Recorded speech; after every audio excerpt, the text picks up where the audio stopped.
Wine and Crime contains graphic and explicit content which may not be suitable for some listeners. Listener discretion is advised.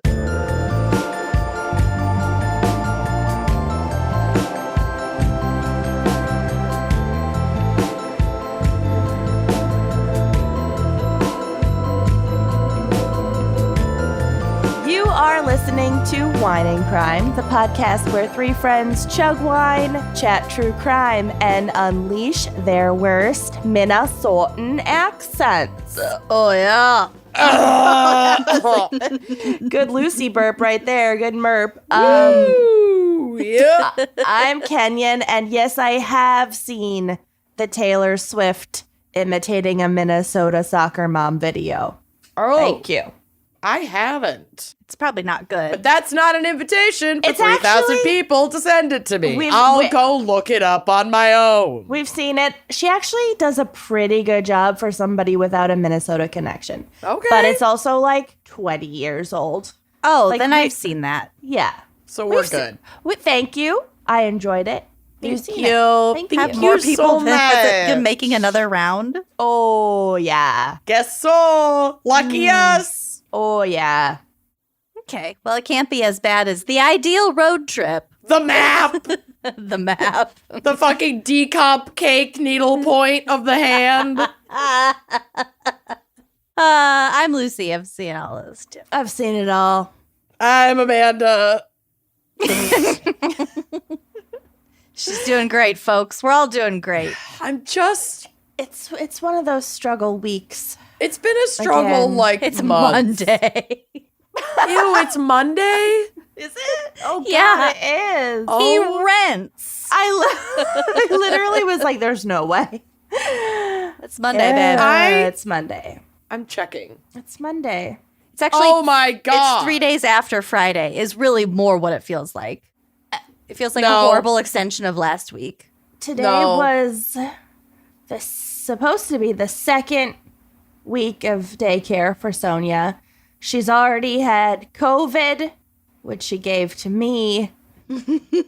And then then she was okay for a couple days. Then a regular cold, not a cool cold, which she also gave to me. And then she was okay for a couple days. And now she has an ear infection. Daycare, baby. Monday of week 2. I love it. She's getting it all out in the beginning. She will be an iron fist of an immune system. I feel it. It's coming for her. Great. I'm just chronically ill, and it's going to take me, I guess, 8 years to recover from my wedding that I didn't even get drunk at. Yeah. I'm just like so tired. I recently got that temp tat off of my body from your wedding a week and a half ago. I love that it lasted that long. And now Oh, I'm thinking was of it? all of my cousins that did them on their necks and faces. Yeah. Oh, yeah. Corey was trying to get his back of his calf off this morning. He had to have a exfoliating scrub and a washcloth. And I just heard him from the other room go, "She got such high quality temp tats. I can't did. get it." I did. I got really good ones. Yeah. Like ones that people get to see if they want to get a tattoo. That lasts for Not like like fun weeks. party favor. No. Not like child tattoos from a piñata. And your No, honey. cousin's girlfriend put it on her face. So many of my cousins, first of all, Face. fiance. Second of all, so many of my cousins put them on their faces and Your necks. cousins? Oh, they party, Party. baby. They Yeah. party. They party so hard. Yeah. I love them so much. Who was we the love a wedding. queen in the yellow on dress the dance girl? floor? That was face tat. That's Priya. That's my cousin Andrew's fiance, and they are getting married Andrew in with the Mexico. good personality. Yep. I'm But he so did happy. P90X, so he's like hot now. He did P90X like 10 years ago, and now he has a physique. Hate that, but love her. Yeah, but they're the one getting with the married. good personality. Go with a good personality. Yep. They my grandmother infamously described my cousin Andrew and my cousin Kurt as the handsome one, Kurt, and the one with a great personality, Andrew. For the record, they're both handsome, but nobody is ever going to be as handsome as Kurt. We all get it. We've been Kurt's hearing it for fucking years. He beautiful looks like man. he could be on The Very Bachelor. sweet. Oh, and he's just sweet as frickin' pie. Yeah. I couldn't Just tell a little any of them sweet apart. boy. Well, He's that's very tall. kind of you. He's extremely tall. Yeah, let's Anyway, tall- Andrew and Priya are getting married in Mexico in April, and I Can't wait for cannot the invite. She's a maniac. Wait. I bet she invites my mom because my mom was invite chasing her already the whole went out. wedding. So you're Okay, so she needs my Jeff updated address. Great. Yeah, okay, I'll let her know. It's okay. We have another wedding in April to go to. Great, I love on it. 420. Oh, fun! Who's? Our friends and her fiance, and they're getting married on 420, oddly, in the British Virgin Islands. I love that for them. How cool! Purposely on 420. No, it was the date that worked. Oh, that's a lot better. She's not like me planning my bachelorette in Vegas, where I had to be there on 420 and No. had to see Chris Angel. Okay, that's our updates. That's our scheduling for weddings. And we have a very special gals pick continuing Hog Girl Summer. Hog Girl Summer! This was a me pick. Yuck. This I is really just got the urge to just flash Yeah. all my Do rows it. of teats. Flash the teats. I'm very much wearing a bralette that would show every inch of nipple, so I'm A gonna lace save that. bralette. I'm gonna save that for just my husband. I recently saw a map of the concentration of hogs in the United States, and they're almost all in Iowa. No, Iowa and Texas. I'm sending it to you. Hardly Yeah. any. Feral Iowa down south blows it out of the and water. domesticated up north. Oh no! All right. Okay. Well, this is the strong Lucy pick, although it has a whiff of Amanda It to really does. A strong whiff, We'll get to the whiff. a stench, if you will. Yeah. And we, not me, have selected the topic of Feces Fiascos. Honestly, Hog girl, baby. I love it. Okay. And I was doing research earlier and I kept finding these amazing articles about fecal DNA and was just She sent them to me. texting Lucy going, are you using this? Are you using it? Because you gotta should go use with it. this. Yeah, you I gotta did. use this. Oh, honey, I did. Got some, I'm there's some. very excited for Lucy's segment and for Amanda's segment, and my case is so sad. Yeah. Your case is in fact, and I didn't look it up. You just warned us. It's maybe the saddest case. It's bad. It's up You there. warned us that your case was maybe the darkest you'd ever done. So Yep. I actually changed mine. Good. What if this is Which the most wasn't downer even that. episode we've ever done? The one I had wasn't even that dark, and I'm going to talk about it at the top of my segment, like very briefly. But I was just like, I can't do this. Good. That was smart. Got to balance it out. Not to say I don't have some sad shit, LOL, in my segment, but it's a smattering. It's a spatter, if you will. A It's spray. an absolute Wipe paint down the job. bowl. It's a shart. Okay. It's a shard of treats. All right. Well, let's get to the wine crime pairing. Yes, let's. Gotta wipe down the bowl. Gotta wipe the bowl. The back of the bowl spray is something I will never understand, and I have IBS. Like, how are you sitting? If there's enough gas behind it, I suppose. and if it's you wet don't enough. understand. I mean, I don't. Walk are you a like? mile in my shoes. Are you like leaning forward on the top? I'm not trying to shame. I'm trying to like actually understand the it's not physics. like I don't know. Probably It the just shape happens. of your butt cheeks, how spread out they are. Like Okay. if your hole has fewer obstructions for the spray. Do you know what I'm saying? I think Like- it's a velocity issue. If you have less butt cheek in the way of the spray. Oh, I guess I have a lot of butt cheek that's like guiding it in a specific Why would your direction. butt cheek Oh. Because your butt cheeks surround your asshole. My butt cheeks definitely are large enough to So you extend the path of passage. Yeah, So yours the- is like a okay. funnel. Yeah. Okay. So I the think butt- my you have cheeks are- butt cheeks sitting inside the bowl. Oh, I have butt cheeks in the bowl, like floating over the sides of the bowl. Okay. I've got butt cheeks forward, backward, up, sides. I've got the biggest fucking ass. See, if I'm I'm sitting, going to upgrade my toilet seat to something like more accommodating, like soon. Also, I Yeah. broke my toilet seat. Yeah, that's common. I kind And of I like need to get a new one. sitting so that it kind of spreads them. Yeah, I like a clean shot. right. Correct. I also sit up. So like I'm pointing my beehole down. Well, I'm a So perpetual even if there's sloucher, flap so and Yeah, fart. I've got oh. bad posture. All right, fair enough. I mean, I had bad posture too. I just, the only time I have good posture, I guess, is on the toilet. Anyway, all right. Okay. Ew. So the wine crime pairing today, I chose for two reasons. One, it was in my fridge and I wanted it. Two, oh my God, you guys. did you forget your second reason? No. You forgot your wine, didn't you? No. It's so much dumber than that. I thought I had a different brand of seltzer than the one I have. And I was going to talk about how I chose Truly Seltzer because this was truly a disgusting topic. It's a fucking high noon. I can't even do this right. You really shat the bed. I shat.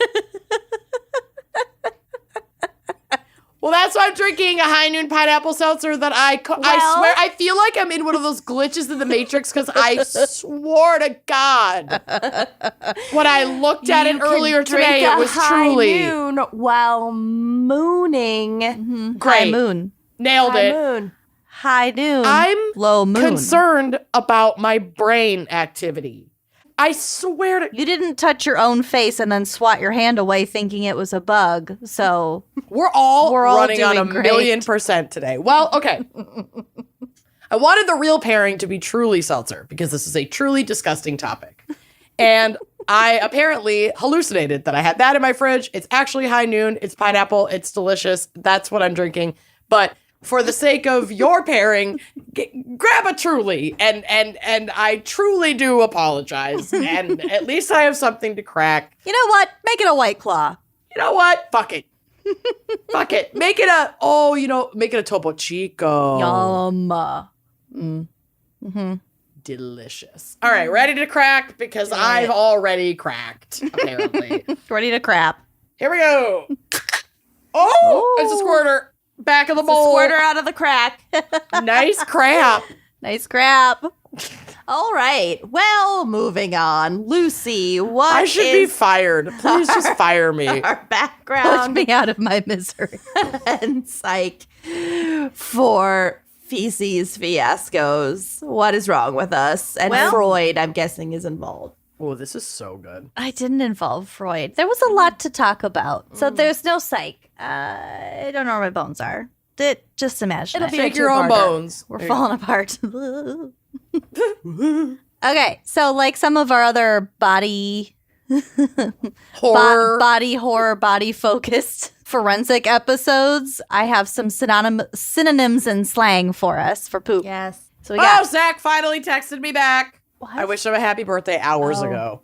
Hours ago. Sorry, I just had to announce it poor because it went to my texter. computer. that means he's in the bathroom, probably, right? Is he one of Probably. those? You pooping?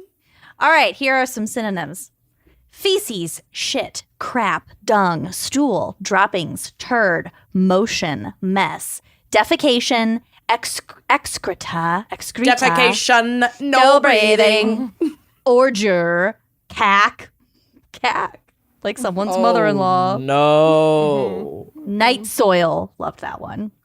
Dirt, dookie, chocolate hot dog, dumplings. I've always hated Dookie. It reminds me Yeah. of Green Day. Yeah, but like before that. It's Gross. outdated. Yeah, not a fan. It's also like a specific kind of poop. Mm-hmm. You know, A little lumpy. Like a little- dog- like a dog poop. dog shit poop, light brown, the worst kind. Yeah. I don't know. White dog shit's pretty bad. Well, we'll get to the white shit, but I think white dog shit happens because it's out in the sun. But also there's like Leeches. something in their food that can cause it. We'll get to the colors. Had that experience. Okay. Dumplings, fecal matter, flop, fudge, guano. Number 2, jobby, log, muck, scat, soil, tom tit, waste. Tom tit? I don't know. Also Ask caca. the internet. Caca. My mom hates that word. Caca. Caca, caca, caca, caca, Shaka Khan. Oh no! Don't What? soil her name. Oh, I love her. Don't night soil her. Okay. What? Britannica says feces is usually 75% water and 25% solid matter. Luck. Much like us. If you're lucky. Yeah. About 30% of the solid matter is dead bacteria, 30% is indigestible food matter, 10 to 20% is cholesterol and other fats, 10 to 20% is inorganic substances such as calcium phosphate and iron phosphate, and 2 to 3% is protein. Wow. What a tapestry I don't think of I items. never thought about Right. that before. Really? I know that we like extract nutrients from what we eat and then this is the remainder, but I Right. don't think I thought about like what makes up Yeah. the remainder. Yeah. Right. Correct. I think about it constantly. Why? Really?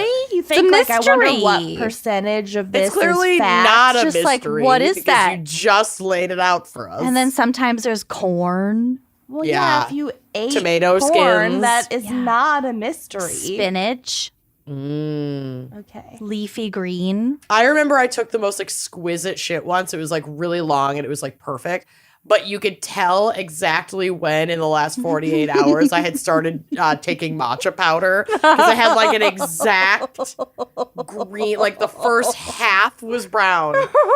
And then the back half was green, like wine and crime teal, baby. It was amazing. I almost took a picture of it. I once pooped a perfect question mark. Yes. You did. Yep. Tell the people about SS Black Poop. Okay. Oh, God. If you insist. When we were in high school, we went on, and we is like me, Lucy, Scott, our moms. I don't know if Scott was there at the time. Amanda, you met up with us later. You weren't at this part of it. Okay.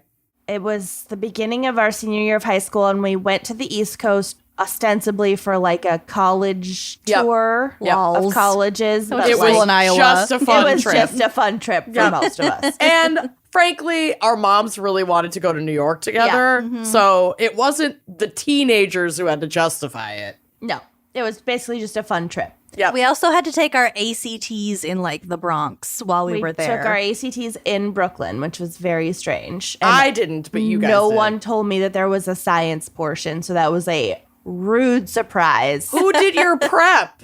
No one. What oh, prep? Lord. Oh, I didn't dear. prep. So I went to school in Iowa. I literally turned the page. I was like, oh no. Oh, God. Okay, so we were in Connecticut at this point of the trip, and my mom hates staying in hotels, and this was pre-Airbnb, but she basically found like an Airbnb, and it was on a houseboat somewhere in Connecticut. You could rent a houseboat that was just sitting in a harbor. And you couldn't drive the boat. No, but it you never could left. Sleep in the houseboat at the dock and Your rent mother is next level. She's insane. Some of my friends She's nuts. booked a houseboat Airbnb for the wedding, but like it was normal. it. Yeah. It's an Airbnb. It wasn't Connecticut. This in the wasn't fall. like I found it on Craigslist. Yeah. Because Airbnb didn't exist. Airbnb did not exist. God knows where she found it. I So quite need nice. to know. it was great, but the downside was that there was one small boat toilet. Oh dear. Commode. It was a deck. WC. It was a water closet. WC. Thank you. Did it flush? Yes. Manually. Into like some tank, I'm sure, not like into the harbor. It was like an RV. Imagine an RV. Yeah, but Okay, on the but water. on water. Got it. Okay. We went to Mystic Pizza, Luck. which was so great. And I remember I had the barbecue chicken pizza. Oh, no. And then, however many no. hours later. The pizza wasn't even that good. No. It was just a fun environment. It's for the experience. Yeah. I availed myself of the WC on this boat where both of our families were staying. It was just us and our moms. Yeah. And I took probably the biggest shit of my life. Still to this day. And still. And She was describing it. I was in the bedroom, which was right outside the bathroom. No. Your She was friendship. like, oh, I made my mom and Melinda go up on deck. She made them I leave. need privacy. Yeah. And it was black. Jet black. Ooh. And huge. Oh, no. And this little boat toilet could not cope. Oh, no. She ain't seen nothing Gobble like her it. up. Gobble her up. I don't even, I've trauma blocked out what happened after, like how we managed I it. didn't want to know. Oh, my God. So, she's trying to flush it. So no. Okay. So she's like, oh my God, this poop is black. And I'm like, oh my God, part of me wants to see it, but part of me knows You'll regret it. You can't. I can't go unsee in it. there. But also I can't go in there. I'll gag. And so I took her word for it, and she shut the lid, flushed, opened the lid. She wasn't going anywhere. It didn't move.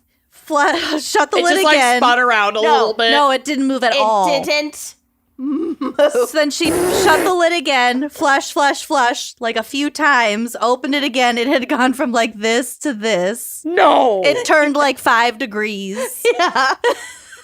And she's like, oh my God, I think you used something to like break it up to get it down. God. Yeah. Needs must.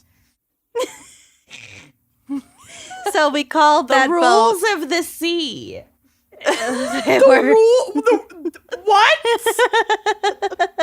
Oh my God. I can't believe these are maritime laws, technically. So we called the boat the SS Black Poop. Wow.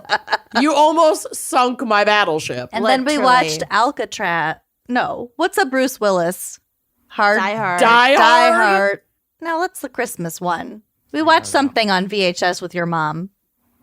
Oh my God. That was okay. that night. I have never had barbecue chicken pizza again. I think that's wise, frankly. But now I kind of want you to get barbecue chicken pizza just so we can. see. Should we do a show in Mystic, Connecticut, just so we can try and do Absolutely, this it's all beautiful. over again? I'm here for it. All right. Well, I am 2 sentences into my segment. Okay. And I am traumatized. Welcome. You'll never get over it. I do. Now that you've mentioned, I do remember the. Just the tiny shift. After flushing like 3 or 4 times. Just like, And not. and our moms are like, can we come back inside now? There was no pressure. Oh my God. You were sweating. Yeah. So, if you ever wondered why poop stinks, because I'm going to tell you, Great. it's because of organic compounds called scatol. Scatol might be scat. And Scatole. and thiols, which contain sulfur. That's why it stinks. That's also why certain insects are drawn to stinky poop. Oh. Okay. So regarding the mechanics of pooping, bowel control is a complex process involving the coordination of many different muscles and nerves. Your bowel is the part of the gastrointestinal system designed to help absorb nutrients and fluids from food and drink. The main job of the bowel is to expel leftover waste. So the bowel starts in the small intestine, delivering the waste to the colon, which is a 5 to 6 foot long muscular tube that delivers the stool to the rectum. She thick. She long. I have a image on the drive, which will be on the blog. Runs to the drive. Let me peep that colon. As the stool moves through the colon, fluids are removed and absorbed into the body. I can't believe you didn't upload the mega colon, the wind bag from the Mutter Museum. Oh, yeah, I didn't. Oh, it was amazing. Everyone Google it. There's so much to cover. We could have a poop crimes part 2, honestly. I mean, we could have a whole podcast. As we all know, stool consistency can vary greatly. Sure can, even in one sitting. From hard lumps like little rabbit turds to very, very loose, watery stool. I like to call that combination the champagne cork. Oh. Pop the champagne, all the It's liquid like one comes dense out. part of boop, and Yep. then the rest comes. Yep. Bye-bye. If there's some gas behind it. Oh, yeah, a little motor. Motorboat, son of a bitch. I like when you just get the afterburn for a little bit. Not too intense, but just enough Just to a reminder know of what you've been through. you got a real good dump. That's nice. Okay. You have to let it linger. So the best and easiest consistency for poop is soft, like toothpaste kind of consistency. Oh, I want it a little harder than that. I'm sorry. I don't want to feel like I'm wiping peanut butter off of my backside. Oh my god! You don't want- I don't know how long it's gonna Toothpaste. last. You don't want the brown crayon syndrome, which I know I've described before. Oh, yeah. That's bad. You wipe and you wipe and you wipe. You might have to just page me when it's Nope. my turn to come No. back. You're in this now, SS Black Poo. Yeah, you started it. Yeah, this is your fault. But many factors, such as how long the stool has been in the colon, the amount of water absorbed from the waste, and the amount of fiber and fluids in your diet, can impact how the poop looks when it comes out. So if you're wondering And the why, amount of IBS you have how long your moms have to be outside waiting for you, on the How deck. much barbecue chicken pizza you consumed at Mystic Pizza? So much. So the reason why everyone says to eat more fiber if you're constipated is because fiber is indigestible by the body. So it adds weight and volume to the poop, making it easier to expel from your body. Oh, Isn't that weird? so fiber's not seems actually like counterproductive. good for you. It's just It's a broom. It's a colon broom. just for the poop. Just for the poop, Interesting. in itself is good for you. Right. It just doesn't have Right. like nutritional content that's but if you're beneficial. not constipated, there's no reason. None. Oh. I mean, if you're eating like just whatever straight up fiber would look like Metamucil, there's no nutritional value for that. It just helps you shit. Got it. But eating a bunch of fiber can also be bad if the constipation problem is not actually related to your fiber intake. It may actually worsen your constipation. Can I tell a quick anecdote? Of course. As if I need your Always. permission. Yeah. So I was in college, hadn't pooped in a few days, was getting real uncomfortable, assumed I was constipated, took some laxative, and in the middle God. of the night had Yep. the most painful Yeah. non-shit experience ever. I was on the toilet for hours. It was Oh. extraordinarily painful. So the next day I went to the student health center. That's when I had the camera stuck up my butt. That's not why. They did that to figure out why. For funsies. Well, that was what. Yeah, they stuck it up This my poop butt to figure out what situation was was going why. on. She Right. had a The way camera you put said in her it butt. sounded like maybe it was because you had a camera stuck up. No, there. no. They found a camera in my ass. I forgot about that camera I Oh. stuck up my ass. Unbelievable. I mean, you wouldn't have been the first. College no. was wild. You tripped and fell on a camera. Happens all the time. Yeah. Pixie Didge. Anyway, they stuck a camera up my butt, and it turns out that I wasn't constipated. I was having stress-related bowel spasms, so my rectum was like a fucking tight fist. So Yeah. nothing could pass through. So I had to take like relaxers, Yeah. relaxants to get my butt loose again so that I could poop. You little anxious thing. Yeah. You had some anxiety that first year. That was my senior year. Well, It's incredible how long my anxiety went undiagnosed. But anyway, taking laxatives, you gotta be really sure that that's your real issue. yeah. I feel like laxatives in general just do more harm than good. They sure can. Start with a gentle softener. Don't go straight to the lax. Softener.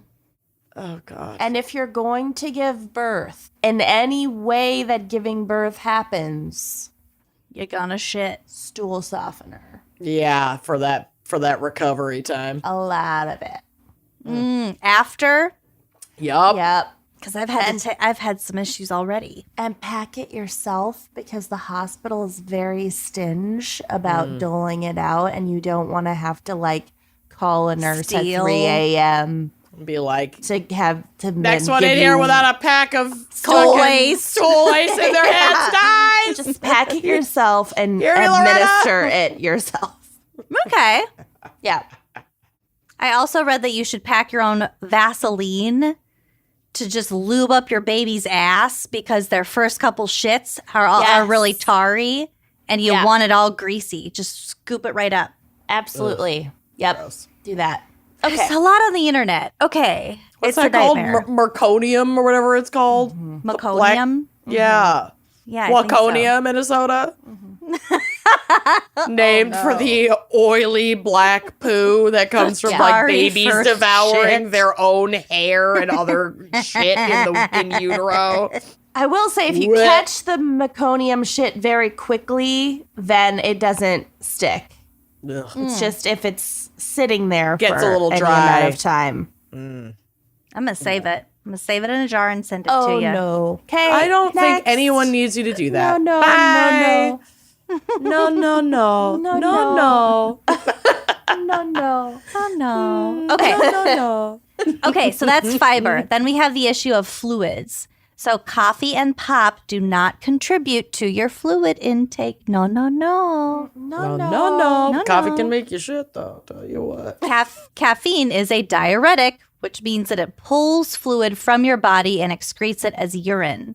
This dehydrates you and then forces the colon to get extra water from your stool, making it harder to shit Hard. in the long run. Yeah. Little rabbit poops. You should drink 2 cups of non-caffeinated beverage for every 1 cup of caffeinated beverage. Non-caffeinated fluids help determine how soft your poop is and how easy it is to poop. You don't want to strain. Never strain. This counts. It's not caffeinated. I think alcohol is its own Category. problem. I have a bubble water as well. Okay, good. Also other issues. Okay. No. Also, it don't hydrates just the same. count on your food for your fluid intake. So like celery, it's not extra water. I mean, it's bonus water, but it's like you have to also drink water. Right. Right. So, how can you tell if your poop is healthy? I have a diagram if you want to follow along. I really want to follow along. There are 7 types of poop. Tag Poops yourself. are so pale. I know they don't want to make it like super brown, clearly poopy, but these are very pale and gross If looking. I had to poop this color, I would not be happy. Let me see what the color is. Oh, yeah. They're kind of gray. They look like potatoes. It's alarming. Yeah. I get why they're doing it. I really do. Well, but it's so we can see the texture worse. better in this illustration. They're illustrations. I think they're trying to make it seem less gross to look at. I think they're so you can But see the it's- texture details better. Okay. Tag yourself. Type Agreed, 1. it is great. Separate hard lumps, little rabbit turds. Type 2, sausage shaped but lumpy. Type 3, sausage shaped with cracks on the surface. Type 4, smooth and soft, like a snake. Gross, Shaped like hate a it. snake. Really? I think that's the ideal poop. It is. Type 5, soft blobs with clear-cut edges. Type 6, fluffy and mushy with ragged edges. Hangover. Type 7, watery. Just falls out of your ass.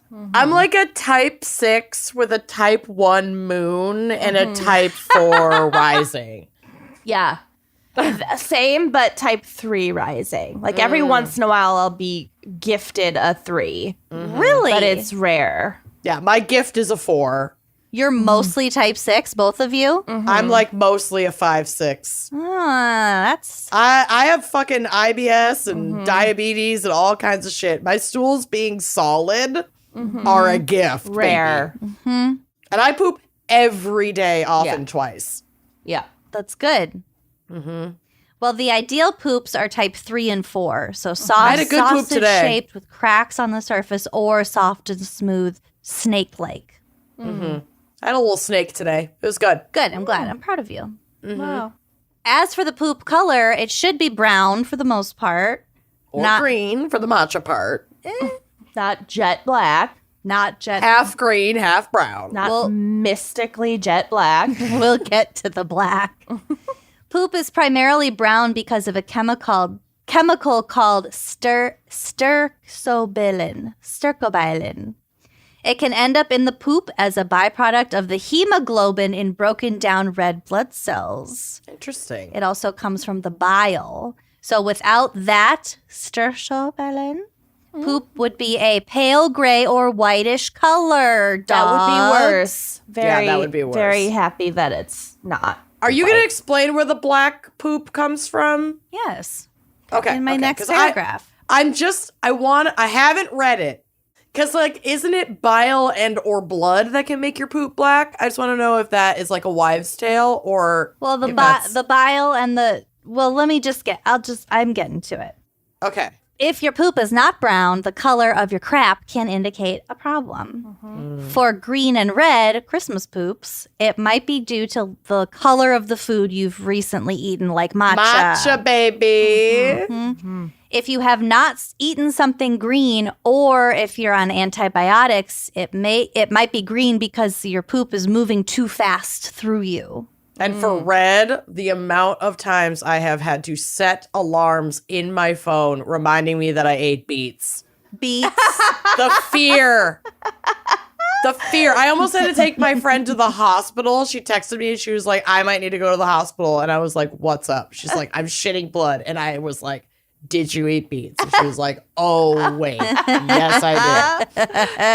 It's a scary time, honey. Oh, Switch wow. to golden beets. Yet another reason why I am not a fan of beets. I love beets. Love them. I can't get on the beet train. Oh, you're missing out. Toot, toot. Also, whenever I make spaghetti, I make like a fuck ton of spaghetti. You really do. You make a lot. So I eat it for like a week, and my poop's always like kind of orange because of all The tomato. the tomato. Ew, that reminds me of like when you stain a plastic bowl or like a Totally, it's Tupperware. that color. Okay. Oh, God. Because Your toilet combined bowl with the just beef, looks the like- grease from the beef. Eh. Yeah. Okay. I If you haven't eaten something red, then call a doctor because it might be blood. Yep. Or it might be beets. Make sure it's not beets. Yellow poop is not normal for adults, but it is normal for babies who have been breastfeeding. White poop can indicate a blockage in your bile ducts or congestion in your liver or gallbladder. Because again, we get the yellow from the bile coming from your gallbladder.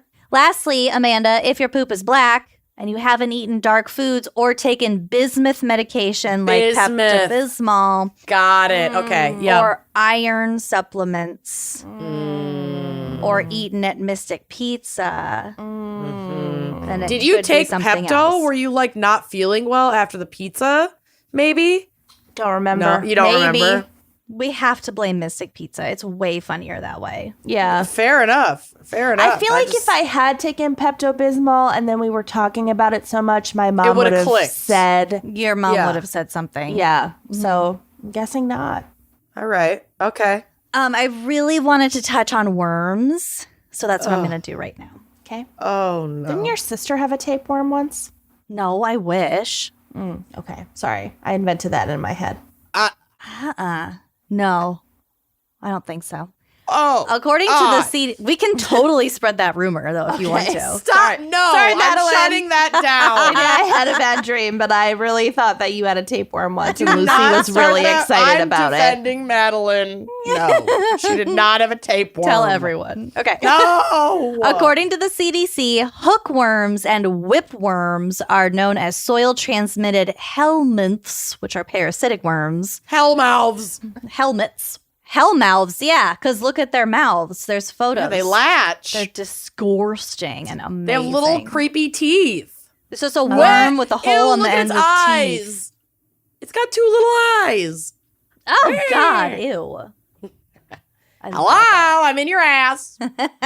Not yet. Ah. Hookworm eggs are passed in the poop of an infected person or animal. So if someone poops outside or their feces is used as fertilizer, the eggs can be deposited on the soil and hatch, thus releasing larvae. The larvae then mature into a form that can penetrate human skin. So this mostly happens when someone walks barefoot on contaminated soil. So there's also a photo I walk of barefoot a lot. a bare foot with a worm No! burrowing into it. Yeah. See that? No. That is foul. No. That's a hookworm. No. So then it goes up in your body and gets in your digestive system. What? From your foot? Yeah. Yeah, babe. It's a big fuck? problem in a lot of developing countries. Yeah. Because they often walk around barefoot in fields with, like, They don't have cows and animals sanitation and human poop. Yeah. Another type of hookworm can be transmitted via the ingestion of larvae. Most people don't have symptoms when they're infected with the hookworms. They just spread it around. Wait, Oh my God. they don't have symptoms when they're infected? When it's in their poop, they don't have symptoms? That's what I read. Let's see. Okay, so when do they have symptoms? A person with a heavy infection may experience abdominal pain, diarrhea, loss of appetite, weight loss, fatigue, and anemia, which makes sense. Anema or anemia? Anemia. Oh, okay. Who's anemia? I don't know. You said it, not me, I baby. know. A person I was like, with is that new? A person with a light infection may have no symptoms. Okay, Maybe I left out a word. It's like one worm, okay, but not a bunch of worms. Yeah. got it. So you gotta have Oh a real my bad God. case of worms to get Oh. really sick with it. I'm going to call into work with worms, mark my words. If I call This into work, is work. mean text you, I have worms I can't record today. Yeah, this Do is not ask work. any follow-up questions. Historically, people have used poop as a biological weapon. The Scythians would use We'll get to it. would use poisoned arrows during warfare, tainted with a mixture of viper venom, corpses, human blood, and poo. Corpses, like rotting human flesh? Yeah, they dip it in the dead bodies. shit over the walls, and But they'd put the arrows in the dead bodies to get all that bacteria. yeah, guarantee whoever got shot, even if it was just like a minor wound, they would Yeah, get you die sepsis later. and die. Yeah, Yeah, holy shit. Venom, corpse it's juice, kind of blood, and brilliant. yeah. If these arrows were to puncture someone, it would cause major infections. In 12th century China, they would catapult an explosive device made from hemp string, gunpowder, poop, and poison. So this device would be lit before it was flung at the enemy. So basically, it was like a cannon, a big Yeah, poop a bomb. bomb. What Yeah. did the purpose of the poop serve? Or was it like sulfur in the poop that rain helped down make on it you. I think explosive? just infection. Why not? Oh. It was probably an adhesive agent somehow too. Got it. Okay. And yeah, if it's like, physically harming you and then raining Shit. infectious shit all over your Yeah. wounds. Not great. And potentially in your water double tap. supply. And Oh, God. Okay. more recently in 2009, Russian guy Alexander Georgievich Semenov filed a patent for a device that would allow tanks to fire shit. No, we don't need that to happen. There are so many people spending so much time Learning how to rain shit down on the learning masses. how to make worse weapons. Yeah. Yeah. Well, if you're fighting in active battle and you're stuck in a tank and you have to shit in there, it's a way to expel it and also a way to cause damage Infect outside people. of the tank. Yeah. His patent was approved. So Oh, great. Destroy morale. Yeah. God. According to the Guinness Book of World Records in 2017, George Franzen obtained the title of the world's largest coprolite collection. So coprolite is also known as fossilized feces. I gave a little bit of that to Bill as an early gift. That's cute. I have some somewhere, but I don't remember what it is. It's not that cute looking. I think it is. I think it's cute, the little poopies. My Uncle David has one that looks like a Full human turd. bird. It's awesome. SS Black Poo. He used to keep it on his desk at work. It's like We one of my really should have earliest memories. fossilized Kenyon's epic shit. Live on. Had it not flushed, it would still be there today. Maybe it's fossilized We did not get our somewhere deposit back. in the bed of the bay, down in the Still rattling silt. around that boat's tank. It's It still sank just the ship. slowly turning, trying to flush. I don't know why we're slowly capsizing on this one side. Check the toilet. Okay. Oh my god. So coprolites are rock hard and have no smell. So at the time, Franzen had amassed 1,277 pieces of prehistoric poop since starting his collection as a paleontology student. He has collected poop from 15 states and 8 different countries worldwide, which I don't think is that impressive. No, I thought you were gonna say much bigger numbers. Yeah. Well, Not that, get on it, Franzen. Seriously. like, keep someone up. has to have the world's biggest collection, but it's just not that impressive. Right. Forensically speaking, thank you, Amanda, there are a couple of different tests investigators can use to determine whether a suspected sample is, in fact, poop, because maybe it's chocolate. Maybe Taste it's test. stinky dirt. Who knows? One of these tests is called the, I don't know how to say any of this, urobilinogen test, which detects bilirubin, which is the brownish yellow byproduct of the breakdown of the red blood cells that we discussed up top. So it's basically exclusive to poop. Without blood or mucus present, though, this test can't determine the species of origin, only that it is some kind of poop. Okay. DNA can be extracted from as little as 10 milligrams wet weight of feces. Also, wet weight really grossed me out. Nasty. That's also a very, and we'll kind of get to it, but that's like a recent technology.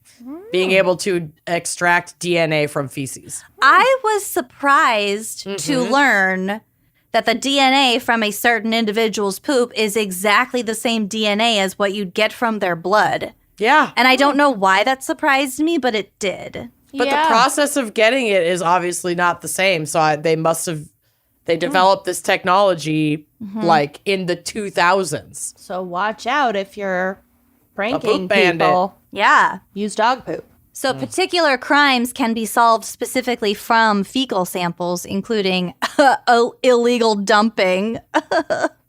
When I saw that, what did they call it? Fly fitting or Fly something? fitting. It's it's so the British weird. way of saying it. I had to Google it.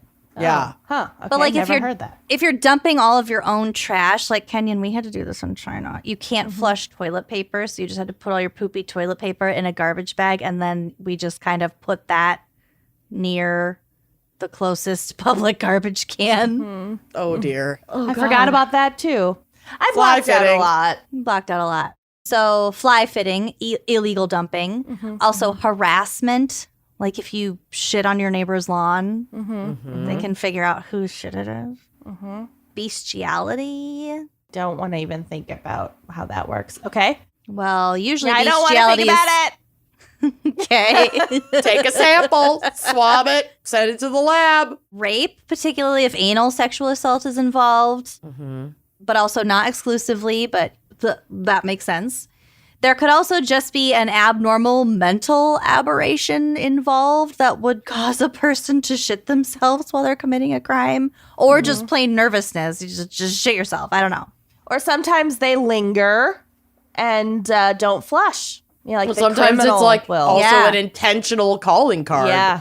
Like I was actually bummed that I already covered that case of like the guy who was the serial killer who was like murdering women in bathtubs, like stabbing them in Yeah. bathtubs. And then he would take those like rancid. He was like sick, and he took those like rancid, like purple shits Oh, Yeah. yeah. and left them in lot the of toilet. beets.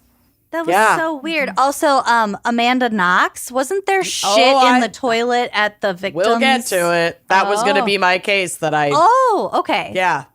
Well, all right.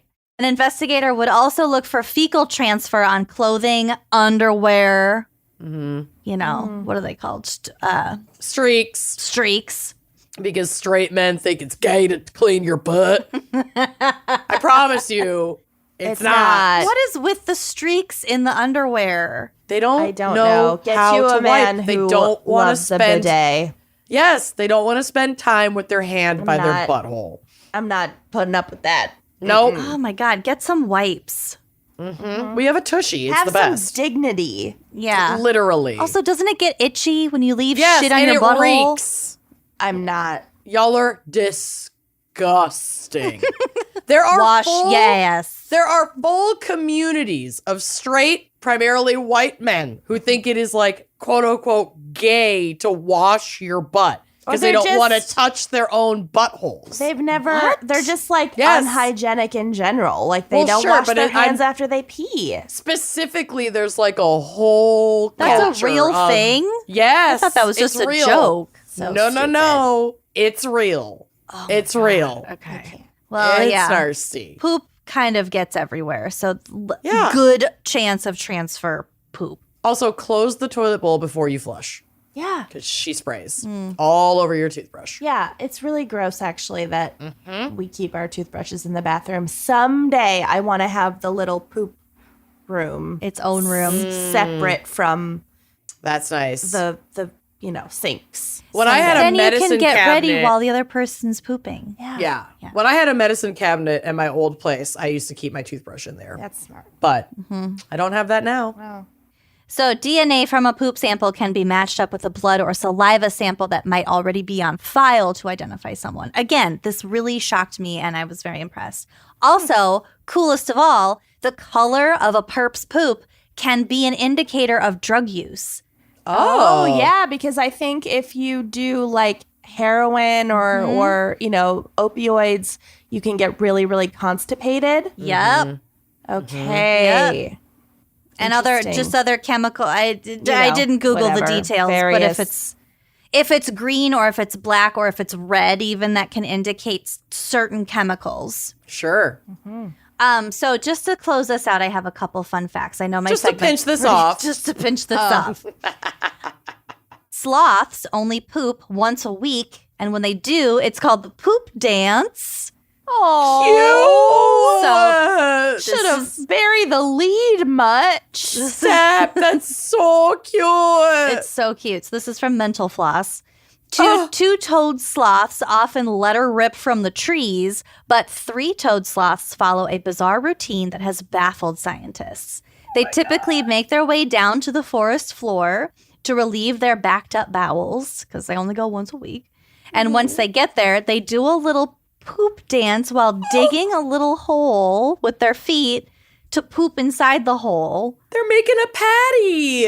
Yeah. That's the cutest thing ever. Oh my god. Oftentimes, Amanda, you're not allowed to adopt a three-toed sloth. I want one. Oftentimes, they will have a favorite tree picked out to poop at the bottom of. Stop. And then after they're done with their business, they finish up with another dance to cover up their poop. Oh, they pat down the dirt over their Sloths poop. are incredible. Oh. They're so weird. They're I so love weird. them. I love. I like the noises they make. In 1961, Italian artist Piero Manzoni filled 90 tin cans with his own poop, labeled it artist's shit, and then sold them. Love it. They were Wow. They were priced according to their equivalent weight in gold. Love It's it. giving OnlyFans. Totally. Like early OnlyFans. Absolutely. I love it. Over the years, many of these cans have actually exploded due to gas-producing bacteria trapped It's inside. like that girl I covered on GAC who's like a TikTok / OnlyFans star who was like selling her farts in a jar. She's from 90 Day Fiancé. Okay. And she got really sick because she was like eating crazy shit Yeah. to get these farts. Yep. Girl, Gotta be careful. you don't have to actually do that. She just send made, she made jars a lot of air. money. I know. Listen. Okay, so the poop cans exploded. This didn't seem weird to many people because the remaining cans are now seen as really rare and worth way more than their equivalent in gold now. The ones that didn't explode. Do you think they gain or lose value when they explode? There's nothing left. I mean, Probably lose. But you'd have an exploded can. I wonder. Pretty cool. It's still art. pretty cool. Pretty cool. Yeah. I think No, I need spend- to invest. spend The stock Sonia's market college I do fund. not understand, but Please Shit spend in a Sonia's can. college fund on exploded cans that might be like Renaissance era It's fart cans. the new Bitcoin. an art It's the new Bitcoin. shit collector. Shit coin. I'm sure that Shit already can coin. exists. Whatever. Okay. Kopi Luwak. I think I'm saying that right. I think I'm saying it wrong. Whatever. Why am I so Cop confident? Something. Cop you something. Kopi Luwak is the 'Cause world's that's like poop. most exclusive and expensive coffee. It's produced from coffee beans, which are partially digested by the Indonesian palm civet. There's a picture on the drive. So it's like a cute. little monkey cat thing. Oh, that is really cute, but I do not want to eat its coffee shits or drink them. And then the coffee beans are then pooped out. It's not really a type of coffee, but rather a production method. So Yeah. they gather up the little coffee turds, and then the outer layer of the excreted bean is removed and cleaned thoroughly before being roasted. I don't care how thoroughly it's cleaned. You've tried Well, it, haven't you? I have not tried this coffee, but we currently own a bottle of gin. It's one of the few things that we brought back from South Africa in our God. luggage because we weren't allowed It's to illegal, pack it. isn't it? It's not illegal. Well, maybe here it is, but it's gin made from elephant poop. Cool. It's Can the I come same over when thing. you bust it open? Absolutely. Like they eat and then just excrete the elderberry or whatever, elder whatever it is. whatever It's made they of. eat some leaves, something the elephants do, and then they poop, and then their poop is taken and dried and processed or whatever, and then turned into gin. Cool. Juniper berry. That's Yeah. what it is. I don't know if it's actual juniper berries that they eat or something similar. I mean, it must be because that's what gin is made I from. don't know. I'll Google it. That's so weird. Well, according to this I don't love it. I I'm not do. gonna lie. The- Don't love this it. coffee is not bitter and is super aromatic. I bet. Its profile has been described as smooth, earthy, and sweet with a hint of chocolate. A type 4 shit. The ideal type 4. Yeah, I love a good type 4. All right, the gin is called Indlovu, which means elephant, I'm pretty sure. Yeah, it's from elephant dung, blah, blah, blah. I'm on their website. It's great. I don't know. There's a photo of a man picking dung out in the bush. I just have to imagine that they're eating juniper berries because if they're calling it gin, that's like the foundation of what gin is made from. I understand that, but I Yeah. don't know if they're just adding juniper berries to make it Sure. gin. Yeah. Okay. Also, maybe in a way that vodka can be made out of several different like base materials. Right. I guess. Yeah. That's It's weird. made using multiple flavoring runs. I don't Run. think that clears anything up. All right, for me. I love it. The extracted botanicals from the dung are just infused into the gin. Okay. Because I don't think juniper fermenting berries it are and- growing in the bush where the Sure. elephants are. Got it. That Okay. makes sense. Well, I'm glad we got to the bottom of that. Okay. We've wow. also gotten to the bottom of my segment. Well done. Good. Thanks. Good I feel work. much relief.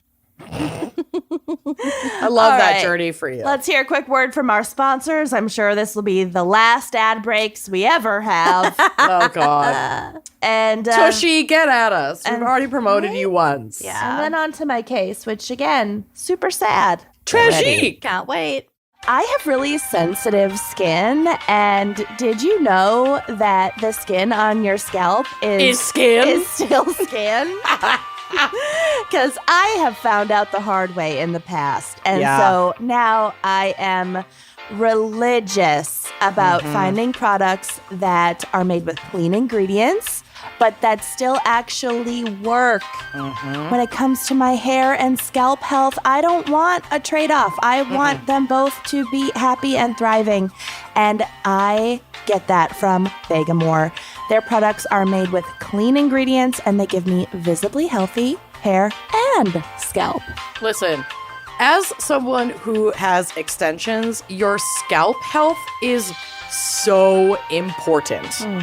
It's so important because you want to make sure that your scalp is nourished so that like the growth that's happening underneath, your hair extensions or a protective style is still, going well. You want that foundation strong. Correct. You want that strong foundation and then pepper in all of the other complexities about my hair, the coloring, the thinness, the length. fineness, the length. It really is like hitting the jackpot when you find something like Vegamore.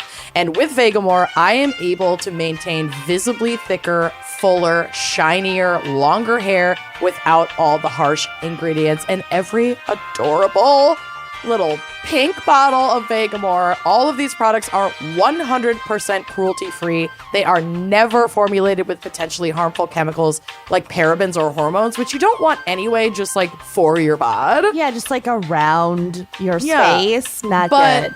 But if you aren't prioritizing your bod and maybe you want to prioritize at least maintaining your vibrant color in your hair, that kind of stuff strips that color out. You don't want to use that.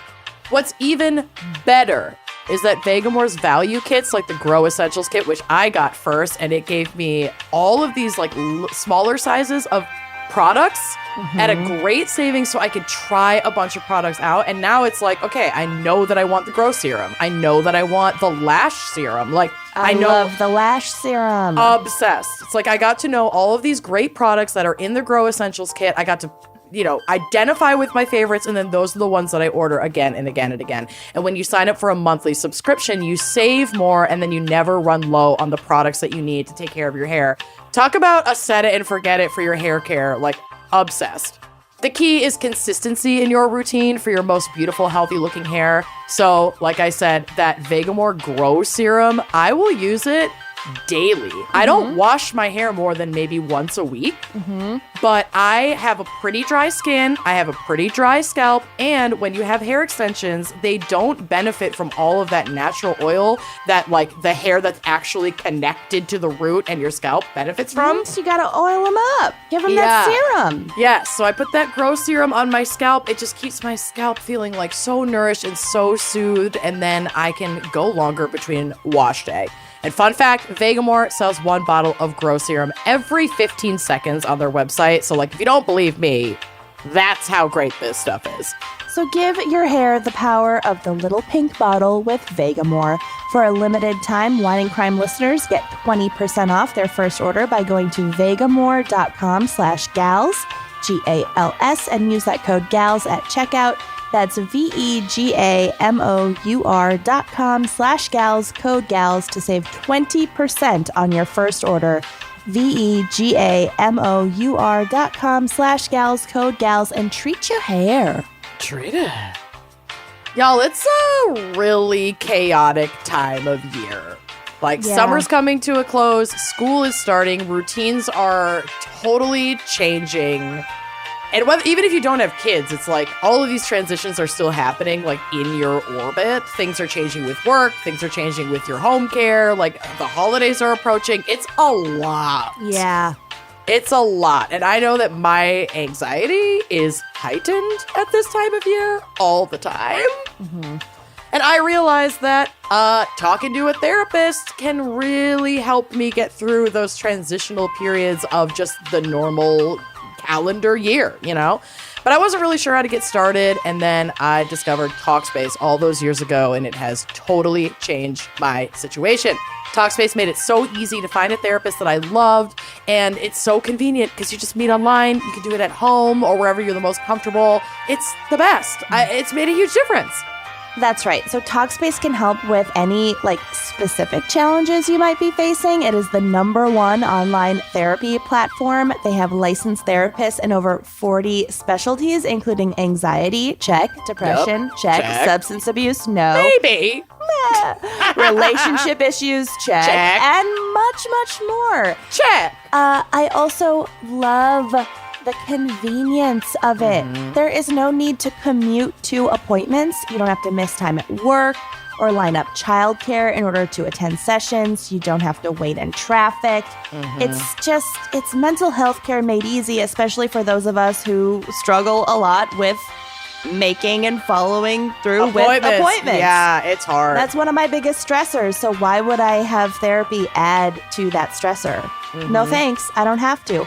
And Talkspace lets you send messages to your therapist so you don't have to wait for your next session. It's just when the thoughts are in your brain, you can thought dump them out via Dump that text. stream of consciousness, baby. Do it. And then you can get a good night's sleep. I love Talkspace. 10 out of 10. We're obsessed. And as a listener of this podcast, you'll get $80 off your first month with Talkspace when you go to Talkspace.com/gals. So to match with a licensed therapist today, go to Talkspace.com/gals to get $80 off of your first month and show your support for the show. One more time, that's Talkspace.com/gals and treat your brain. Treat it. Okay, are we ready for my case? Yeah, the really sad one. Let's do I it. got a snack, a comfort snack. Good. You're going to need it.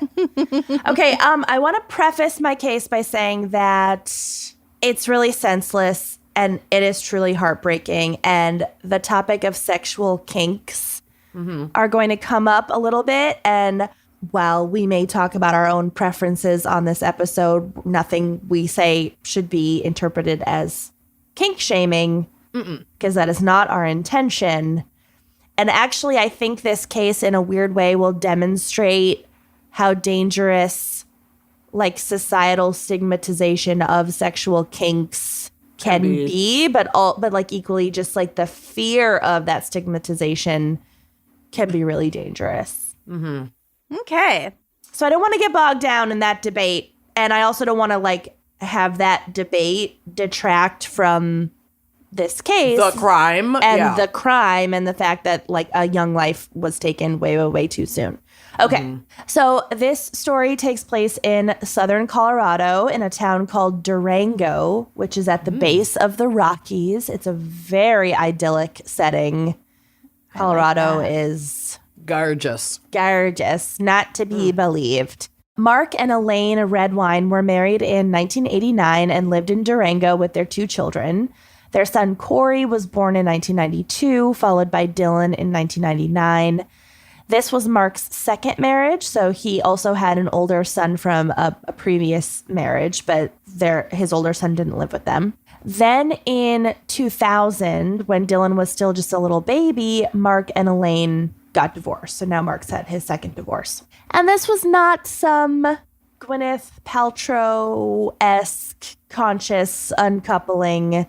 This was a pretty acrimonious, drawn-out, messy legal battle. And that ended with the mom, Elaine, getting full custody of Corey and Dylan. But Mark did retain visitation rights. And at first, he didn't really follow through with spending a lot of time with his sons. And they were both still fairly young. But as they got older, I think that changed and he wanted to spend more time with them, or he wanted to piss off Elaine. I don't know. So eventually Elaine and her 2 boys move 300 miles away to Colorado Springs because life moves on. Maybe she has a new opportunity or a new relationship. I don't know. She wants to move. She has every right to do that. But Elaine and Mark still have to occasionally interact when Mark wants to arrange See the kids. visits because he is entitled to some visitation, but they have to figure that out because they're 300 miles away. Sure. So in 2010, so about a decade into their divorce, the boys witnessed a fight between their parents who are, not together anymore, but they're interacting. Yeah. And that fight turns violent. And by turns violent, I mean Mark becomes violent towards their mom. And this is probably not the first time that has happened, but at least Dylan was really little when they stopped living together. So the boys are like late teens. Yeah. Dylan is like 11 at this point. Okay, so tween. Yeah, and Corey's older. Preteen. Oh, okay. So the boys decide that they really just would prefer to cut their father out of their lives. And so their visits back to Durango become even more rare. But then this leads to Mark stirring up some legal shit and demanding that his visitation now be mandated. But it's like, dude, the boys, like, they saw you get physically aggressive and violent with their mom and they don't want to be around you. I'm pretty convinced that, like, when shit like this happens, it's not even because the parent wants to be with the children. It's just to fuck with the ex. It's a power and control thing, especially when violence is involved. This guy doesn't give a fuck about his kids, or he wouldn't have fucking hit his wife right in front of his children. Or at all, for that matter. And he didn't put in the effort when the kids were little, probably when it was like harder to take care of them. But now, Now they can wipe their own ass, so I want to see them all the time just to piss you off. But do they wipe their own ass? Yeah. I hope so. I'm going to assume the children are blameless in this. Yes. So Corey, by this time, is old enough to not be legally obligated to see his father. He's like aged out of the custody stuff. But Dylan, who is now 12 years old, has to submit to these mandatory visits with his dad. But Corey is a kind and protective big brother, so he decides to accompany Dylan on at least some of these mandatory visits so that he's not alone.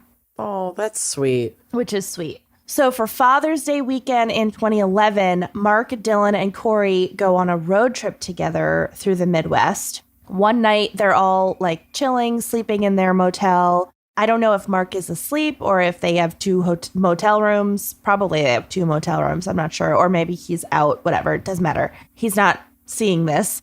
Dylan is fucking around, opens his dad's laptop, and happens to see something on his dad's laptop. He is startled. He's probably confused. At first, he's not really even sure what he's looking at. So he wakes up his big brother, Corey. What he had stumbled upon, totally by accident, were photos of Mark engaging in various sexual kinks. Specifically, in some photos, he was wearing women's or femme underwear. And then in others, he was wearing adult diapers. And then the bulk of the photos involved Mark eating actual shit, presumably human shit, out of a diaper. Okay. So these are Mark's private photos. He didn't like post them anywhere, and the boys didn't intend to find them. They weren't snooping. They just it just happened. They're teenage boys with access to a laptop. Right. And they opened it. Right. Like, what are you going to do? Right. And he Mark, it's his personal laptop. It was probably just in his iPhotos. Right. Who is he trying to hide it from? Right. So at first the boys do nothing. Well, actually, at first they document what they found. They took photos of the photos with one of their cell phones, which I feel like is logical to me. Yeah. Yeah. You want proof. I can't say I wouldn't have done the same thing. At that age? Yeah. Then I imagine they closed the laptop and then they only talked about what they had seen with one another. So they're processing. It's always horrible to think about your parents having any sexual life whatsoever. Yeah. No thanks. But this would be a little more shocking. This is a little more shocking, a little edgier. This is also 2011, and these are two adolescent boys, and they already have a really complicated and bad relationship with their dad. Father. They're on a fucking road trip. They're on a fucking road trip, staying in fucking motels throughout the Midwest. Oh my God. It'd be a lot. And they have a lot of anger towards him. He has modeled angry and violent behavior towards both of them in the past. Not great. None of this is good. So almost a year goes by. The boys have not confronted their dad. They have not let on to what they've seen. They only talk about it with each other. I don't think they've mentioned anything to their mom either. Were they even like aware that the photos were sexual in nature? Because it's not like, I mean, I think Corey was old enough to have definitely made It's kind of that like when you know, you connection. know. Yeah. Yeah. I think also because the like women's underwear photos were first, and then I assume The there were shit context eating. clues in Right. those series of pictures. if it were just the 11-year-old, it might just be way confusing and he Right. didn't know what he was looking at. right, I don't know. yeah. But I'm just saying that there wasn't another person involved, so it was like, Not that I know. I haven't Overtly. looked at all of them. I've looked at some of them. oh god. In Corey, the older brother, in his mental framing, he and his little brother are a team. Their dad is the enemy, and they now have some powerful ammunition to drop on him when they need fucks it. up. Mm-hmm. They have something that they think is embarrassing and that they can hold over him because he has been he has created this situation. If they had a Right. loving relationship, It would have been a different situation. It's ammo for sure. Yeah. This is a quote from Corey Redwine. Quote, Dylan lost any reasons for him to look up to Mark that day, describing it as a break in his younger brother's deteriorating relationship with his father. End quote. So then the inevitable happens. Something snaps. Corey and his dad get into an argument. Corey is a teenager. He's pissed off. He loses it and he drops the bomb. He tells his dad that they saw the photos. Ugh. And then Corey texts his little brother Dylan and asks him to send the proof, send the photos of the photos, Oh, God. Dad's going to freak the fuck out. saying, hey, quote, hey, send me those poop pics of Papa because he gave a speech about you guys being a bad example and I want to show him what he really is. Oh no. Oh, no. I don't like where this is going. So the next time that Dylan was scheduled to visit his father during one of these mandated visits was Thanksgiving 2012. He did not want to go. He knew about the blowout fight that Corey and his dad had had. He just didn't want to go anyway. To make matters worse, Corey was now 20 and was decidedly not going on this trip. Yeah, not even to protect his brother. He's out. He's done. out. And his brother's older now. You know, Sure. he's 13. Like, he's like, I'm not going to see dad for Thanksgiving. Yeah, Like, you got to no. fend for yourself. Right. I'm not doing it. So Dylan had to go alone. And Elaine was really reluctant to send him because she didn't know about all the photos stuff, but she knew how much Dylan didn't want to go. And she knew that Mark had been violent. Obviously, he'd been violent toward her. But she would be violating a court order if Yep. she didn't make him go. Yeah, she doesn't have a choice. She didn't have a choice. So, and if she had violated a court order, that would have jeopardized her own custody rights Correct. in the future. And She she could could get have lost arrested. him forever. Yep. Yeah. And then he would have to spend more time with his dad. So she did not have a choice. She had to get him on that plane. So Dylan then asked to stay with some of his friends in the area instead of with Mark, but this request was denied. I also don't know how many friends he had in that area still. He had some, but I don't know even how like close they still were because he didn't live there full time. Maybe anything would have been better than staying with his dad. Right. So Right. he's just like, hey, remember me from 6th grade? Can I Yeah, sleep over? Right. Right. And that was denied. They were like, no, you're spending Thanksgiving with your dad. So on November 18th, 13-year-old Dylan Redwine flew from Colorado Springs to Durango. He was picked up by Mark at the airport. Elaine texted her son after his plane landed, making sure that he got made it picked okay, up. and- yeah. And Dylan, like his dad there, like, is my piece of shit ex-husband there? Like, did he pick you up from the airport like he said he would? And Dylan was like, yes. He literally just wrote back yes with a frowning face emoji, Okay. which is so heartbreaking. Do we know what happened after? Did Corey show the dad the photos I believe after so. Dylan sent them? But we don't really know what the fallout was from that. No. I mean, I'm assuming that It wasn't they great. weren't speak like I don't know. Dylan Redwine, this little 13-year-old boy, would never be seen alive again. Oh, God. So Mark would later tell police the following story. On the morning of November 19th, so the next day, Mark says that he left the house to run errands, leaving Dylan sleeping on the couch. But when he came back a few hours later, Dylan was gone. So Mark said that he assumed Dylan had gone for a walk or went to see his friends or something. And, you know, he's 13 and whatever, like maybe he just Yeah. Peaced out for a little bit. So Mark says that he started to text him, asking him to come home or at least call back and let him know where he was. When he didn't hear from Dylan for a few hours, Mark said he finally texted his ex-wife saying that he couldn't get a hold of Dylan and like, have you heard from him? Whatever. Elaine had not. She immediately called the cops and filed a missing persons report because Elaine was not fucking around. So I don't know what Elaine thought had happened initially. She knew that Dylan wanted to stay with his friends and not with his dad. So maybe she believed this story and thought her son had tried to like run away sneak out, hide with his buddies somewhere. But Elaine also knew her ex-husband and his violent temper. And even if he had snuck out, like she, from what I can gather from this story, had a good relationship with her son. Yeah. And if she had called or texted him and just said, seriously, I know don't if you're care where safe. you are. I just need to know if you're safe. I have to believe that he would have responded. Right. And so every alarm bell in her Right. fucking head is going, this is not right. Even if he was mad at you and trying to get away from you, he's still going to talk to me. Right. What the fuck is going on? Right. She knew it was not okay.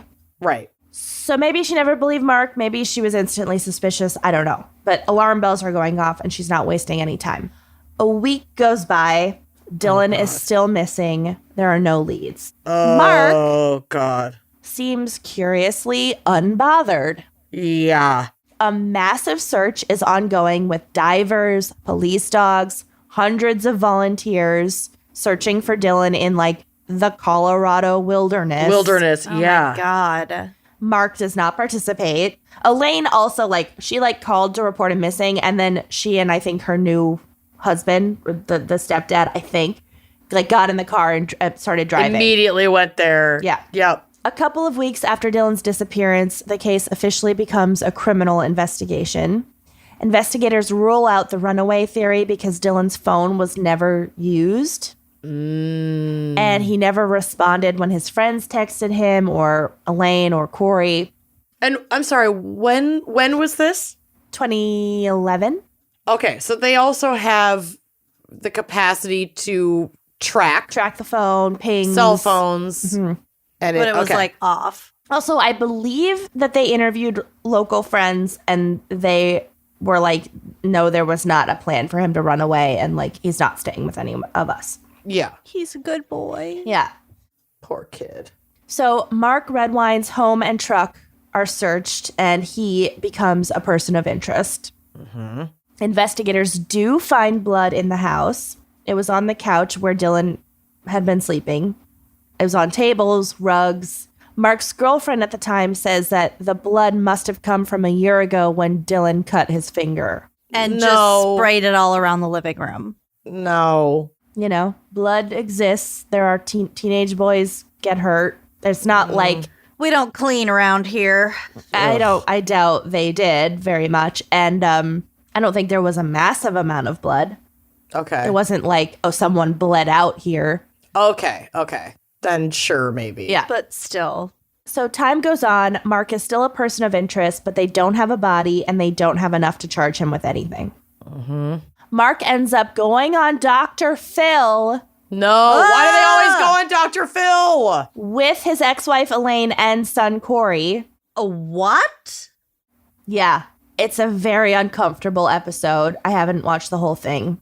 I have to watch it. Oh, Elaine no. and Corey accuse Mark of having something to do with Dylan's disappearance. Mark denies it, and On the show? yeah, Oh. Elaine's not fucking around. She's like, this is her piece of shit ex-husband. Yeah. Wow. That's brave. Why would Mark he denies go on it. the show? Oh my God. Okay. Yeah, because he's a narcissist. Mark denies it, agrees to take a polygraph on the air. Wow. But when it came time to take the polygraph, Mark asked that they push it back a day. Uh-huh. Oh, good. What's he going to do? Then that day comes and he says he doesn't feel well. He cancels again. Can we reschedule? I don't feel well either, Mark. I never fucking feel well. Can't recall the last time I did. Nope. Then there is an incredible moment, and yes, this is all on the show, so Lucy, you can look this up. I'm looking it up. where Mark sits between Dr. Phil and some other guy, and they are pleading and trying to pressure Mark into taking the polygraph that he'd already previously agreed to take. Right. And then is now backing out on. And then Dr. Phil goes back to the audience looking exhausted, and he goes on stage with his collar unbuttoned and his tie undone, but like still theatrically hanging from his neck in a way that only Dr. Phil Dr. does. Phil is such a drama queen. He And but he he knows good TV. Yeah. And he informs the audience that the polygraph never happened. Mark never followed through. So interestingly, at one point, possibly before this episode, Mark did take a polygraph with police, which he failed. Uh-huh. Oh my God. So I don't know why he agreed to take it on Dr. Phil. I think he just was on the spot and was like, Right. I'll take polygraph. And then he was like, no, I'm not doing this.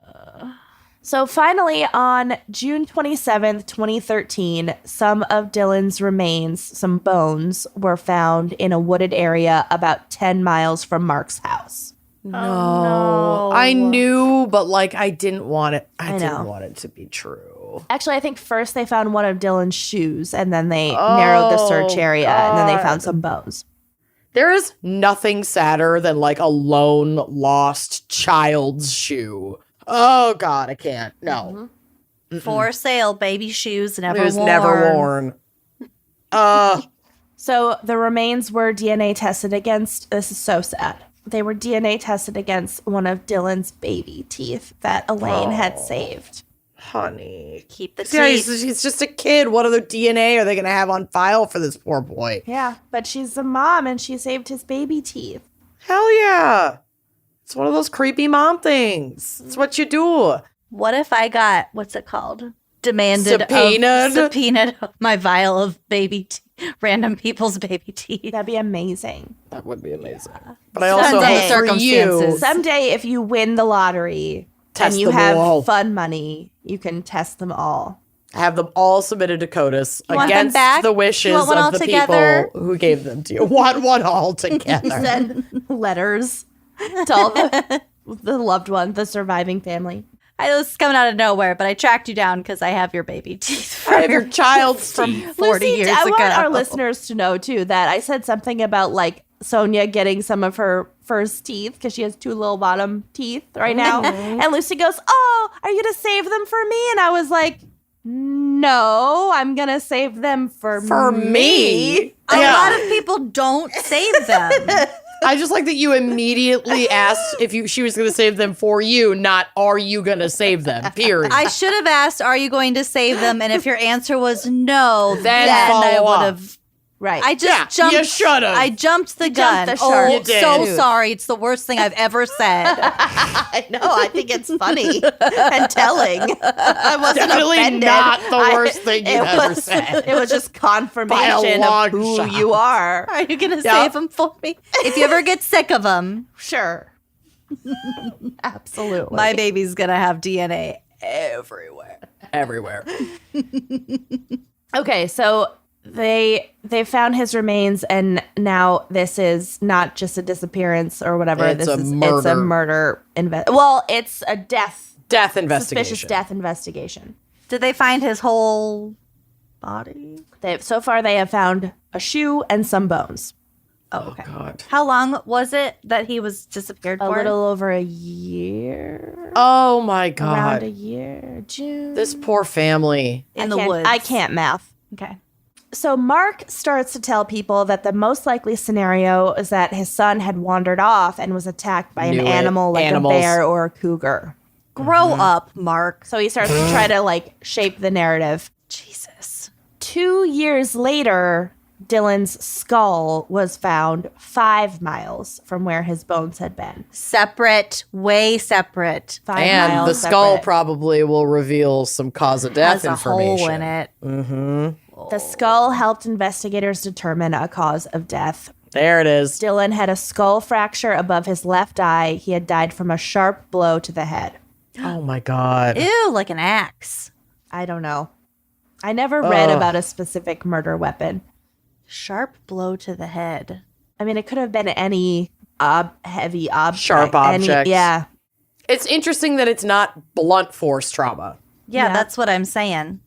Yeah, sharp does kind Fireplace of imply, poker. yeah, the blow poke or an axe or Even a certain type of a lamp. Sure, something with a sharp edge. Oh God, I'm going with axe. Well, so now police ask Mark to take a second polygraph. I'm sure they now want to question him about some of this new information because now Dr. Phil needs a follow-up episode. And he refuses. It is reported that Mark was seen driving an ATV near where Dylan's remains were found just days before that area was searched. he was checking. Fuck. Ew. Oh, that's so gross. Plus, Mark's first wife, Betsy, tells investigators that if her ex-husband were to get rid of a body, he would, quote, do it in the mountains. So she's not like, no, he would never. She's like, I know exactly where you would do it. but it'd probably be around the mountains because he's got this fucking ATV and he lives out there. And why wouldn't you do it that way? Right. Don't trust a grown man with an ATV who lives in the mountains. It's not. It's not great. cute. It's also very obvious from the way that he was like, well, I have a theory. That, Yeah. that's exactly how he wanted it to look. Correct. Yeah. Don't offer a theory. Must be a bear. Yeah, never offer a theory if you're No. in the hot seat. No. Yeah. So then the photos get leaked to the public. And honestly, I am not I wonder judging. if Corey did it. Forgot Yeah. about the poop photos. I'm not judging whoever did it. Maybe Corey did it. Maybe Elaine did it. Maybe one of the lawyers did it. Yeah. Honestly, it doesn't matter what It doesn't the kink matter. is. Like, this guy is a piece of shit. And if I had something on him that he didn't want the public to know and I was in this situation, I'd probably leak his shit too. Right. Because I know I'm a piece of shit and I hate this fucking Well, guy. I think sometimes when someone murders their own son Yeah. Yeah. out of vanity and embarrassment, maybe Yeah. they don't get to have, Privacy. yeah. So, whatever. So, Mark claims that these are photoshopped. That's all part of, for lack of a better word, a smear campaign. Oh, God. No. Against him.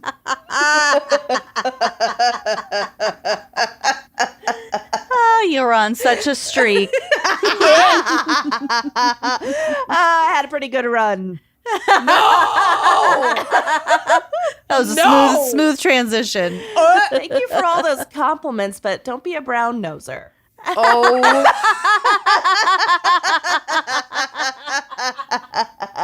Oh shit, Amanda's gonna bark. She's gonna blow. She's gonna get the back of the bowl. Okay. Nobody's buying it. So he's like, these are me. Blah, blah, blah, blah. No, yeah, you Full of fucking shit. suck, dude. You're full of shit. There you. You're a piece of Own shit. it. You're full of shit. Nobody's buying your shit. Yeah. So the evidence against Mark is mounting. He now had motive, means, and opportunity to commit this heinous crime. Now that they have Dylan's remains, investigators get cadaver dogs to search Mark's home and clothing, and the dogs alert to the smell of death in the home. Finally, in August of 2017, Mark Redwine is arrested and charged with second-degree murder and child abuse resulting in death. Still, it took years for this case to get to trial, partially because of COVID, but not entirely, which didn't begin until 2021. Oh my god. Yeah. Was he sitting in jail that whole time waiting for his trial? I don't know if he got bonded out or not. I'm not sure. I don't think you can be out on bail if you're convicted of like certain things, can He you? wasn't convicted, though. He was charged. Oh, that's what I mean. And it's really more case by case. Yeah. Like your judge, there aren't like blanket rules necessarily for that. Yeah, I don't know. I didn't It would read just be anything a about really that. high bond. Probably. Or, you know, an affordable bond for him, but with the stipulation that he's essentially on house arrest until trial. Yeah. Yeah, I don't know. I gotta watch more TV. So he pleads not guilty. The prosecution's theory is not complicated. They allege that Dylan may have brought up the photos during an argument, or even just alluded to them, or even just said, "You're a piece of shit." Right. Yeah. Or even not, the photos didn't come up at all. He just gave him a look. I have a feeling they did though. They probably did, but they don't have evidence that they did. No one else was in the room, so they're not going to know. True. It just really that to me feels like the most powerful motive. Right. For something like this. So somehow Mark gets pissed, angry, blows up, hits his child in the head, kills him. Then figures he has to get rid of the body, knows he has to try to hide the wound to the head, decapitates the body, probably in an effort to disguise the remains if they were ever found, goes up into the mountains and hides them. Your own son. That's what bears and wolves do, too. They just decapitate and then take the head somewhere else. He's not the brightest bulb. Yeah, The your own child. Jesus fuck. Which, like, honestly, I think this is probably the most likely theory, and it's the strongest case that the prosecution could have made to try to get a conviction. I don't think it's out of the realm of possibility that this was premeditated. You know? Okay. He's at his house for Thanksgiving. The other son's not there to defend him. Right. I could definitely see it. I could see it either way, honestly. Yeah. I could see we got into a fight. I'm abusive anyway. Yeah. I'm going to whack you with this fucking thing. Oh, shit. I killed you. Now I'm scrambling to figure out how to cover it up. Right. I could see either one. The dad already knows that Dylan has the photos. Right.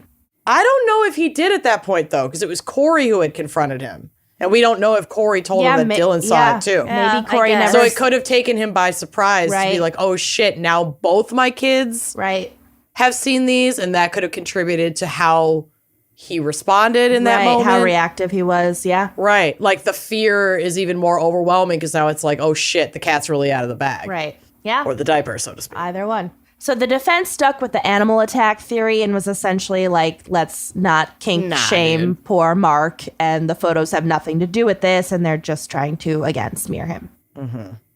Which honestly is not a terrible defense. Like, no. I think because the cadaver dogs alerted to the scent of like human death in Mark's home, then that's all the evidence we really need. But like, it's not the worst defense. It's fair to say leave the photos and the kink stuff out of it because it should be unrelated.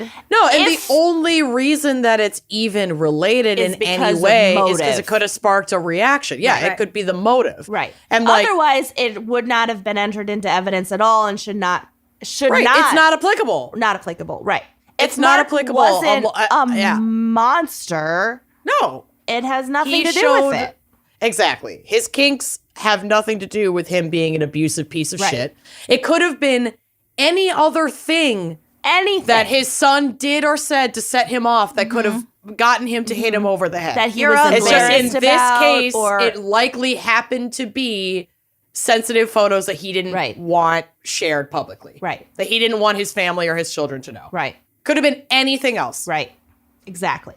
So the prosecution then counters. They bring in a bear expert to testify that in November, when Dylan went missing, almost Dwight Schrute. I want a bear expert. almost all the bears would be deep into hibernation in that area. Okay, so the timeline doesn't add up. And would not be out and about hunting kids or even like having to protect their young unless Dylan Hunting, period. Yeah, unless Dylan like crawled into like a bear hole, which there's no evidence that he did. Wow. So the bear theory doesn't hold water.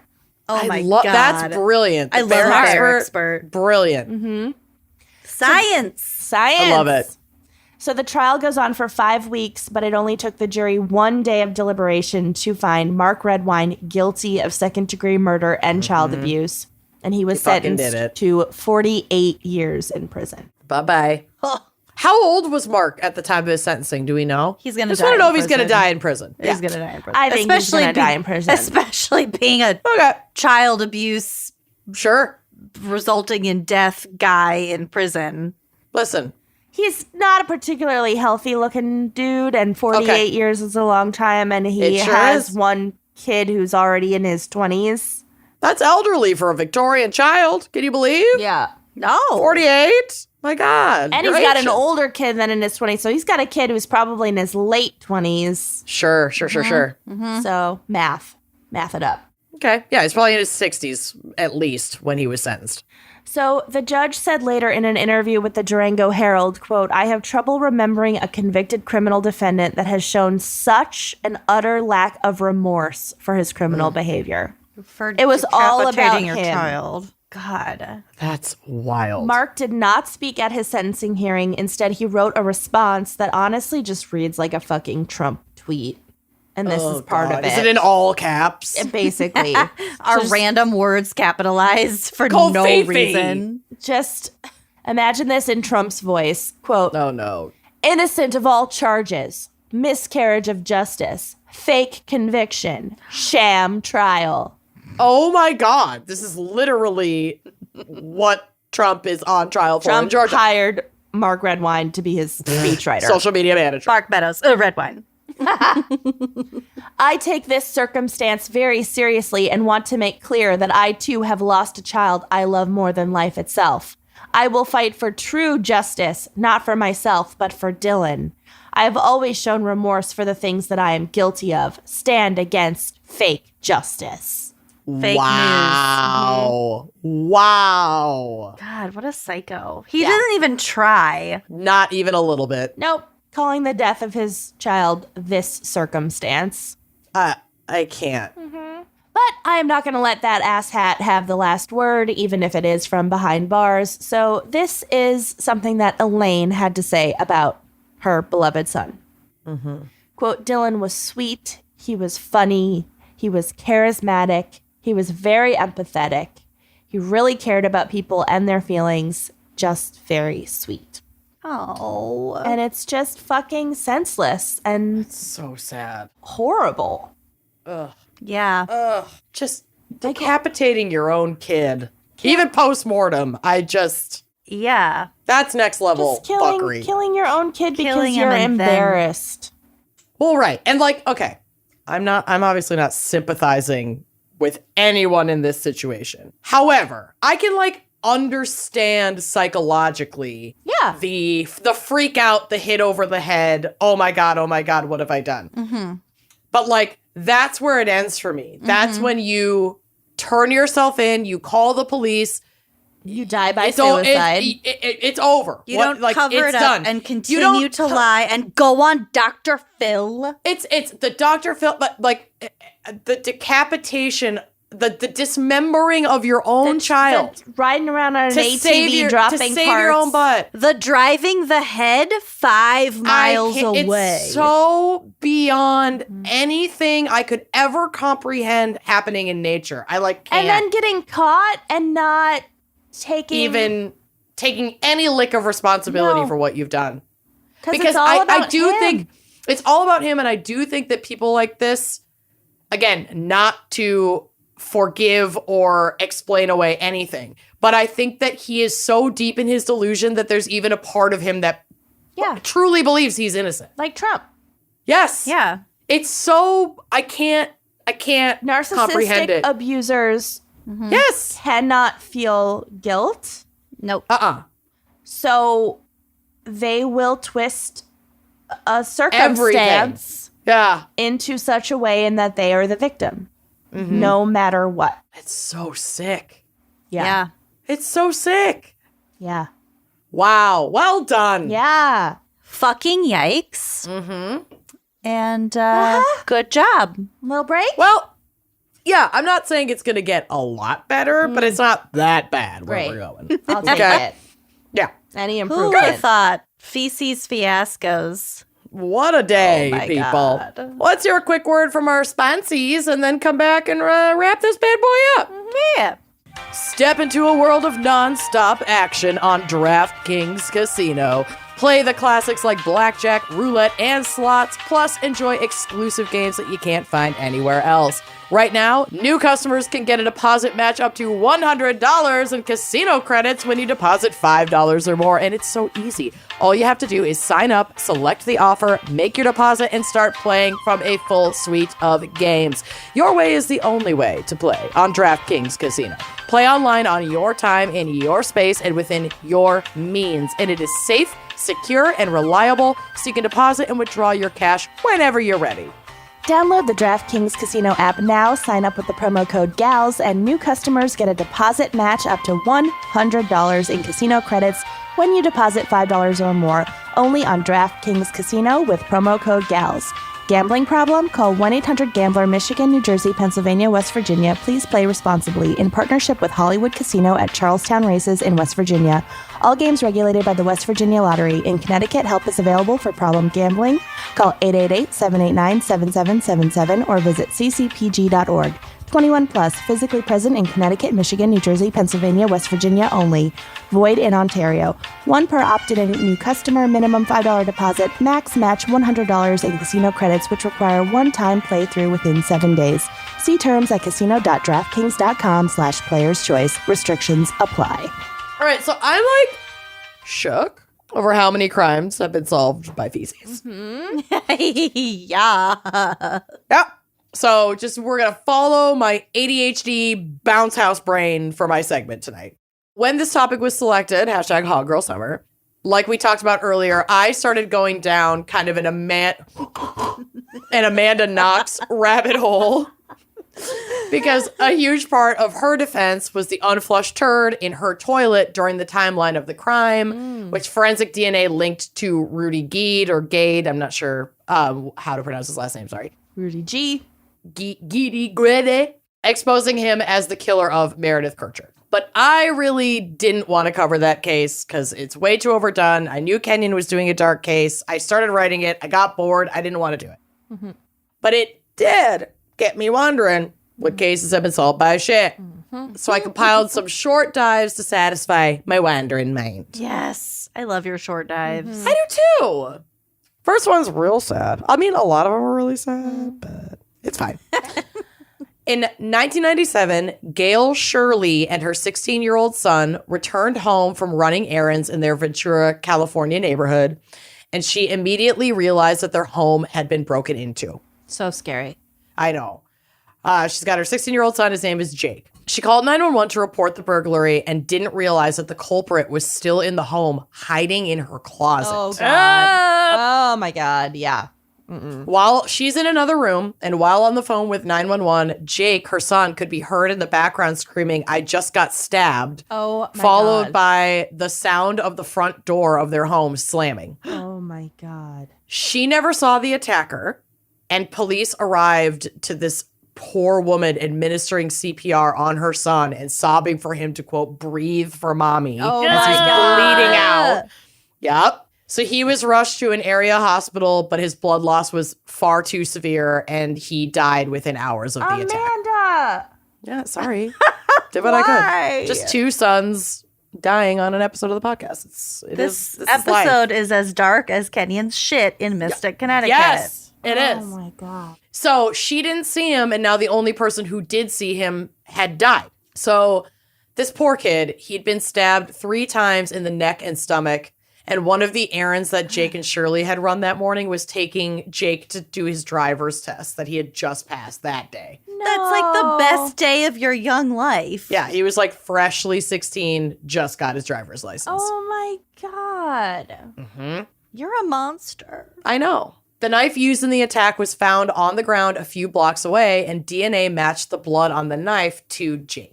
The evidence in the home included a palm print and feces left at the scene. So bizarre. The feces, as described in court, was, quote, a huge pile of human feces inside a laundry basket in Shirley's bedroom closet where he'd been hiding. So was he hiding in there for so long that he, like, had to take a shit? Well, we don't actually know because he doesn't explain it. But the theory is, obviously, he's hiding in there when Shirley and Jake return home. He was so and excited, he shit. either felt the urge and couldn't hold it and didn't want to reveal himself, or left it as like a foul calling card because he had actually been burglarizing houses in the neighborhood for like years before this. Right. Isn't it like a thing? Like a It's a thing. no, Poop like bandits. I haven't finished my sentence. A real thing that's that a thing. people shit in like Targets. Yeah, we've And talked about this. I'm not Barnes and talking. Noble. I'm not talking about Barnes and Noble. I'm talking about like specifically shitting out Like in the aisle. in the aisle, out in Yeah. the open in a Poop Target. bandits. Oh, That's a thing. Oh, okay. Not even if they're burglarizing something. Just- like you No, could be it's- labeled it's like a poop bandit. It's like a thrill-seeking. They're like thing. Correct. defecationists, like Correct. exhibitionists, defecators. Yeah. And I was going to do a whole thing on poop bandits, but I just ran out of time. So it's 1997. We still didn't have the proper technology to extract DNA from feces. So with the palm print returning 0 leads, I don't think they could get like a good fingerprint match off of it. So the case went cold for years and years and years and years. Years. Like almost 20 years. Oh my god. Should have had a Ring doorbell. I guess not 20 years. Yeah, almost. Well, yeah. 1997 to April of 2014. So a long fucking time. There's no way to know. Yeah, almost 20 years. So April of 2014, scientists, like forensic scientists with the Ventura County Sheriff's Forensic Sciences Lab, take another look at the evidence because recently the technology had developed enough. It's 17 years. There you go. That's almost 20 years. I nailed it. 20 seconds later. Had developed enough since the murder to extract DNA from the poop that they had collected at the scene. Wow. So they're finally, well, yeah, the case was open. It was just cold. So any evidence that was sitting in the locker, I yeah, wonder thank how God. they stored it. I don't know. I think it was dried, but you can rehydrate it. Like in a mason jar? Like in a Ziploc? I would imagine it was in like some kind of sealed Ziploc, like one of those bio bags. That's what I'm picturing. So they were finally able to extract DNA from the feces and entered the results in CODIS. And thank God they found a match. A man named Marco Antonio Casillas was serving a 1-year term for a 2014 conviction for receiving stolen property and having a prior violent felony when the DNA match was made. And while in prison, he received a murder charge for killing Jake. When questioned by authorities as to why he was breaking into homes, quote, he told them, "People commit burglaries for the thrill of doing something bad," said Senior Deputy District Attorney Rebecca Day. She continues to say, "I imagine defecating in a woman's closet in a laundry basket was a clear sign of disrespect that gave the defendant that thrill, but he didn't just do something bad. He killed a 16-year-old boy whose life was cut short so the defendant could escape getting caught." Yeah, that's not just a thrill. That's Murder! just He murdered a child. so fucking awful. And like, okay, yeah, burglary is bad, but like, you wouldn't have gone to jail for the rest of your fucking life If you just run out. if you had just run out or and the got basket. caught. yeah, you may not have even gotten caught. Like it happens all the time that even if they see who broke into their house, Right. you're fucking, I don't know. It's just like you said, it's like so fucking senseless. So at trial, his legal team called the 1997 incident, quote, a horrible, horrendous offense, but argued that the prosecution cannot place Casillas inside the home at the time of the killing. What? It's nuts. In his opening statement, his attorney said, quote, he was in the residence sometime that day. Oh my The God. question, we believe, calls for speculation whether he was there at the time Somebody of the murder. else broke in earlier and pooped in the And closet. stabbed him 3 And times. then Yeah. stabbed a No, they were child. saying we know it was him who broke in earlier and pooped in I the know. closet because the poop matches him. It's someone else who came in and stabbed Jake. That's what I'm saying. From emerging from the closet. Right. So it was clear from the palm print at the scene that Casillas wasn't wearing gloves, and his fingerprints and DNA were not found on the murder weapon. So while the prosecution said this is likely because he wiped the handle clean before ditching the knife, At least he wiped something. Yeah, exactly. Because there was no other DNA found on that knife except for Jake's and then some like accidental DNA from the actual forensic investigator who was testing it. So it had to have been wiped off. Right. It didn't even have like, if the knife came from the house, it didn't even have like the family's DNA on it. So yeah, so he wasn't wearing gloves. They're like, oh, it couldn't have been him. So the defense is like, no, he probably fucking wiped the knife off. But the prosecution's saying that, but the defense is saying, no, it's because this is causing reasonable doubt as to whether he even held the knife at all, if his DNA wasn't on it. They have to try, but They have to try, but it was pretty flimsy. Quote, if Casillas didn't wear gloves in the house, there should be something on this knife, they said. Multiple times the knife was examined, but nothing about this knife brought it back to Casillas. Yeah. Ultimately, the jury did not agree with this logic, and Casillas was found guilty of first-degree murder and sentenced to life in prison. Good. Human feces isn't the only shit that can solve mysteries. This one's also really sad. Guys, I blew it. Okay. In September of 2000. You really blew it. Really fucking blew my load.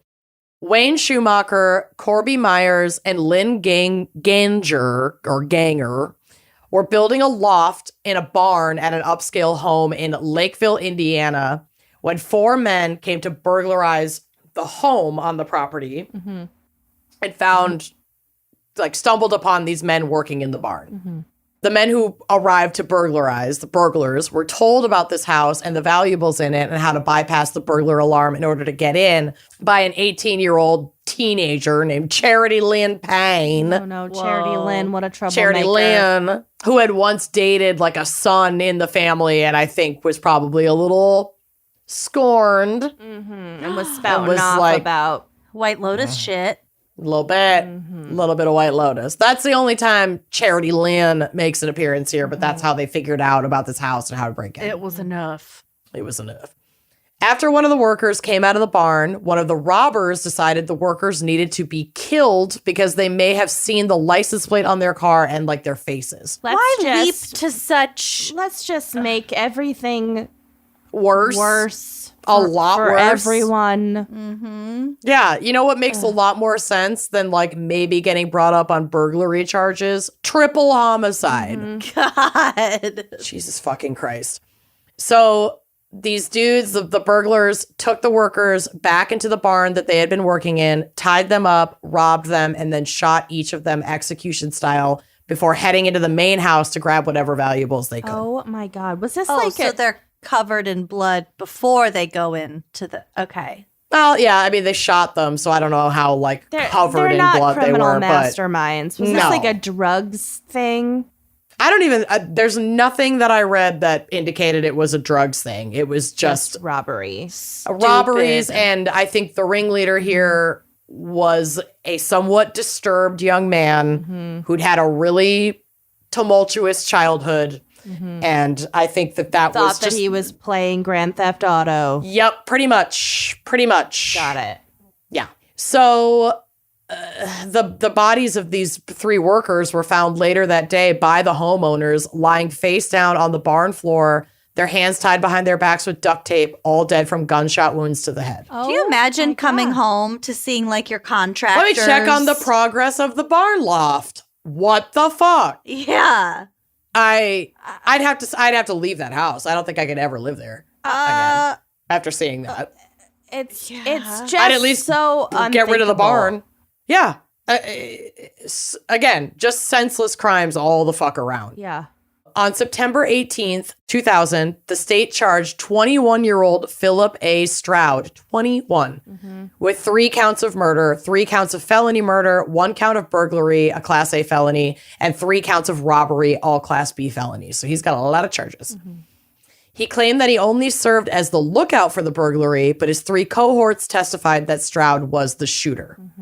Realizing his friends were singing like canaries, he admitted to the shootings. But to ensure a slam dunk at trial, investigators also made sure to collect as much physical evidence as possible to place Stroud and his accomplices at the scene. Yeah, because otherwise it could be like... It's my word against yours. Yeah, They're trying to sell me the down shooter. the river here. There's reasonable doubt as to which one is the shooter, so none of them are the shooter. They're trying to save their butts. Yeah. We're going to pin it on Stroud. Right.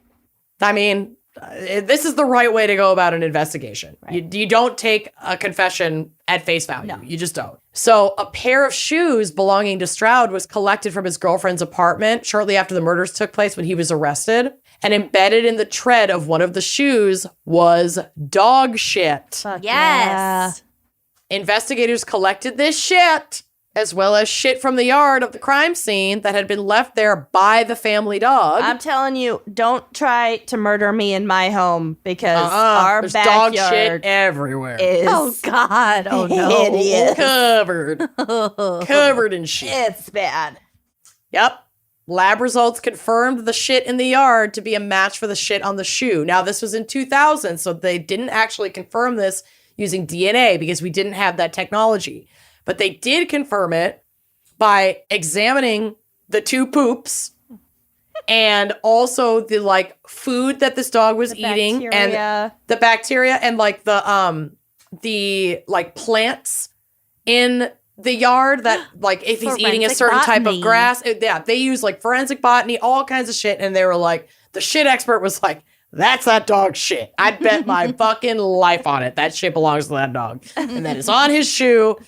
And this debunks Stroud's initial claim that he was the lookout because he was like, I didn't even get out of the car. I didn't walk on the property. I was the driver. I was the lookout, and I was going to like honk if anybody rolled up. And it's like, no, dude. You got out of the car. You got out of the car. The dog shit is all over your fucking shoe. And then they also found tread marks matching that shoe with a little bit of the poop in the home. In the house. Oh, so it's like, no, God. dude, you didn't left get out of the car shit to smoke trail. a cigarette. You No. were all up in that. You were everywhere. So it's like, nah. So Stroud was found guilty of 3 counts of murder and 3 counts of felony murder, which the trial court merged together. Like we said, the felonies, all of the things that he was charged for, he was found guilty for. After the penalty phase of the trial, in which the defense presented evidence of mitigating circumstances, the jury recommended that the defendant receive the death penalty. Yeah, it's Indiana. It's Indiana. He was, however, resentenced in 2005 to life imprisonment. So he is still in prison. He will not see parole. He will never be out, but he won't be put down, for lack of a better word. I couldn't think executed. Jesus Christ. Put down. I am so sorry. Oh my God. The other men involved received sentences ranging from 45 years to 151 years based on like the level of Their involvement. Yep. And maybe past crimes records. Well, fuck them. Here's one that's less awful. Sometimes access to poop testing technology can backfire on you. Backfire all over the bowl. Back spray. This article from The Verge, written by Russell Brandom, was too good, so I'm simply going to read it. It's really short for this next tale. Quote, an Atlanta warehouse overstepped the bounds of the law in its quest to discover a mystery pooper, according to a ruling by a federal circuit court in Atlanta this week, and this week being the week of June 24th, 2015, when poop DNA tech was still in its infancy. A great time to be alive. So exciting. Innovation. The case began when the warehouse, run by Atlas Logistics Group, began finding piles of excrement, poop bandit, in the public workspace and was forced to investigate who might be behind the string of mysterious crappings. Based on the scene of the crime, the company suspected an inside job because it's like in their warehouse. But it had no firm evidence aside from the poop itself. Ew. At least the poop was firm. That's where Atlas got into trouble. Supervisors forced 2 workers named Dennis Reynolds, literally Dennis Reynolds, like from It's Always Sunny, and Jack Lowe to submit a cheek swabbing, because like Lucy said, it's the same cheek. DNA. Not butt cheek. Face cheek. The way Lucy lit up.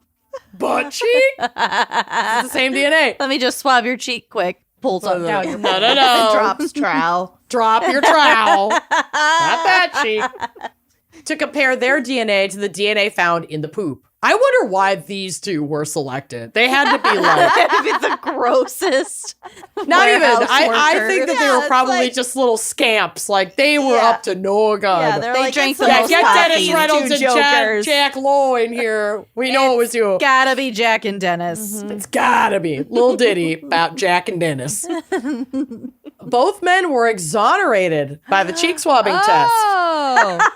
Yep. Oh. But it raised the thorny question of whether Atlas had the right to demand a test in the first place. Yeah. Oh, yeah. Improper search and seizure. That's what I'm saying. Ultimately, the court ruled that the company had overstepped because Dennis and Jack definitely sued. Yeah. And they awarded Reynolds and Lowe $2.2 million. including nearly 1.75 million in punitive damages. Punitive. I love it. Yeah. Isn't that brilliant? Fuck those employers. Fuck Go 'em. If it's Jack not in and your Dennis. contract when you start Yep. that you can be randomly subjected to swabbing To cheek swabbing Because of a poop. because of rogue bandit. shit, a and poop did bandit. they ever solve them? They never don't think solved so. it either. I don't think they ever solved it. And they can't swab anyone else because they just got fucking sued. So it's like, make sure your cameras are working, I guess. Atlas, fuck off. It should have been including 1.7 million in me. Me? Punitive damages. Fucking rude. Atlas vowed to appeal the ruling and pare down the final sum, but I don't know if they were ever successful. I didn't see an update on whether they ended up paying less. That's incredible. amazing. It's brilliant. It's a rare issue, but an increasingly relevant one as DNA testing grows cheaper and employers find more and more ways to monitor and exploit workers. There are extensive rules about law enforcement collection of DNA, but this is the first firm precedent protecting workers against employer-mandated DNA testing. Yeah. In this case, it was an issue of linking employees to misconduct, but it's easy to imagine similar tests being used as a basis for genetic discrimination as the science develops further. Gattaca. Oh, Yeah. yeah. But as long as this ruling holds up, employees will be legally protected if any employers attempt such a scheme. So it's actually like A big really deal. a big deal that Jack and Dennis sued and they set this happened precedent. to be over poop, but the DNA swab Yeah, is the important is part. the important Yep. part. Yeah, they like literally changed the law forever, basically. That's huge. By setting the precedent. What a yeah. legacy. Such a legacy. A God legacy. bless. And A they were legacy. innocent. Oh.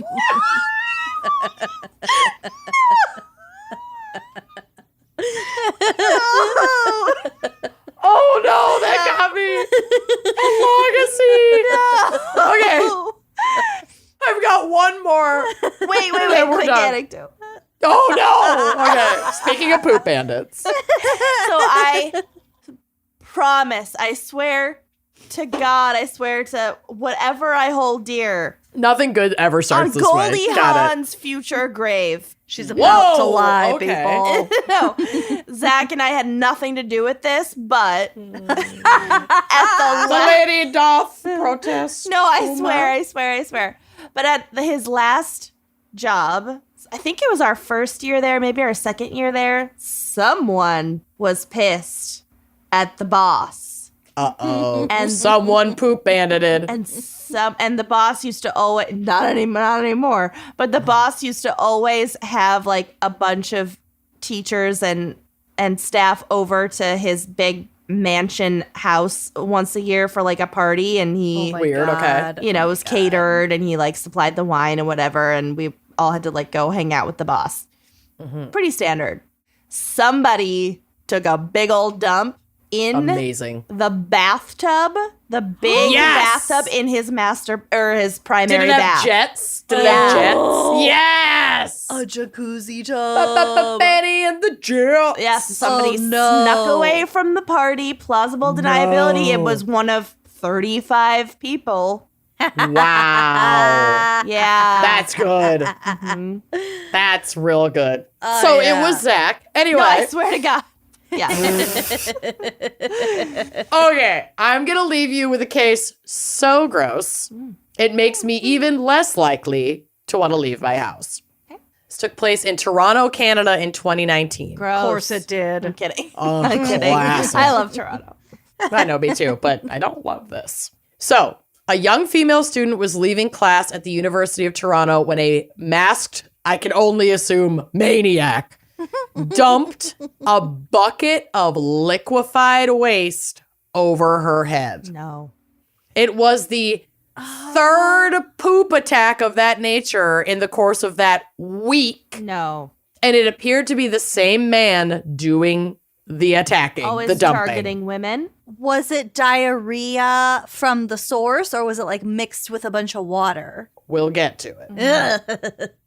And you will not be satisfied with the answer. I never am.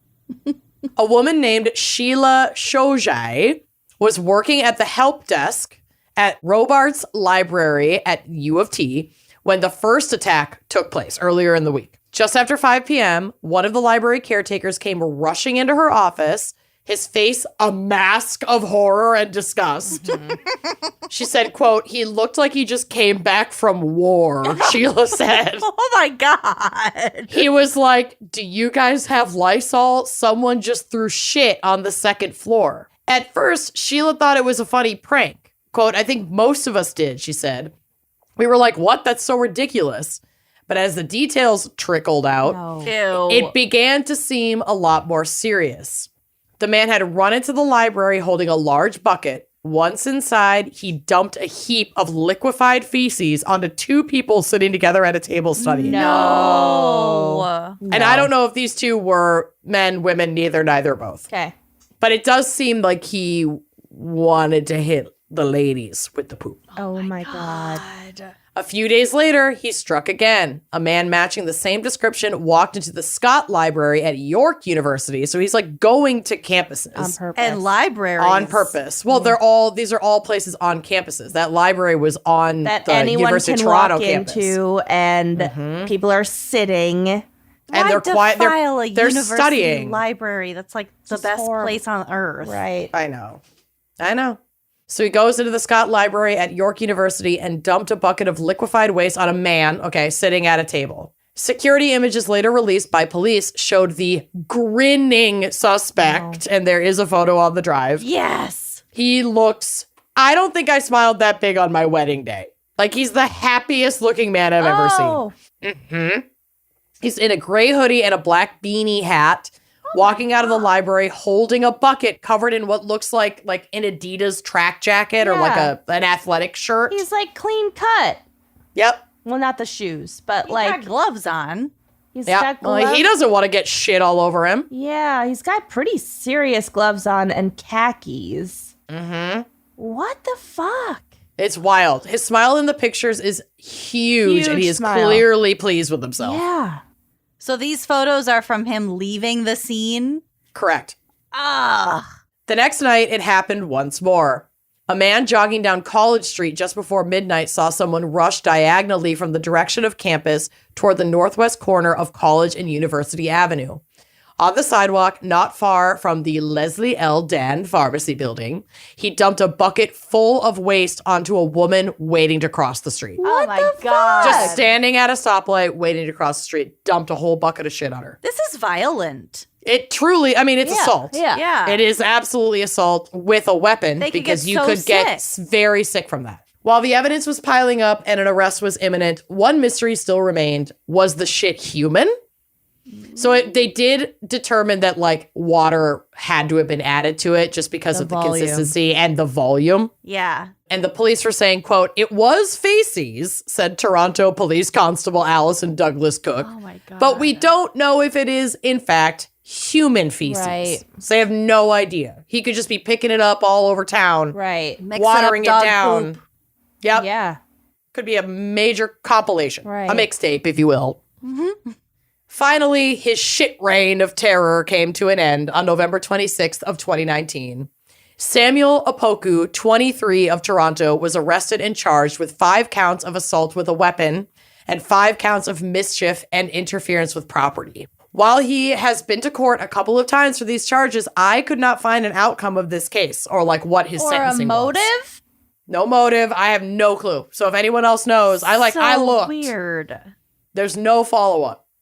I did, however, find a change.org petition with 10 strong signatures on it 10. to free Samuel, Are they all his relatives? probably, to release him of all charges. And I will leave you with what is written on the change.org because I love to find these and read them aloud. It reads as follows, quote, "On November 26th, Samuel Opoku, a 23-year-old homeless man," which I didn't see anything in my research that indicated that, but His shoes maybe he was unhoused. I don't know. Don't look particularly great. Good. Yeah. But I don't know. Threw poop onto the students of University of Toronto in hopes of bringing some laughter and happiness into their lives. Okay. No. Instead, That's he not your faces motivation. charges for mischief and assault with a weapon, which could result in him spending up to 30 years in jail. These are false charges that are attempting to prove that poop can be used as a weapon, when in actuality, he is being sent to jail for an elaborate prank that was overall harmless to the population. Absolutely not. That is not It's a been harmless used prank. throughout human history as a weapon. In biological warfare, I don't think so. No. Help end this injustice and sign this petition to free Samuel Opoku. No.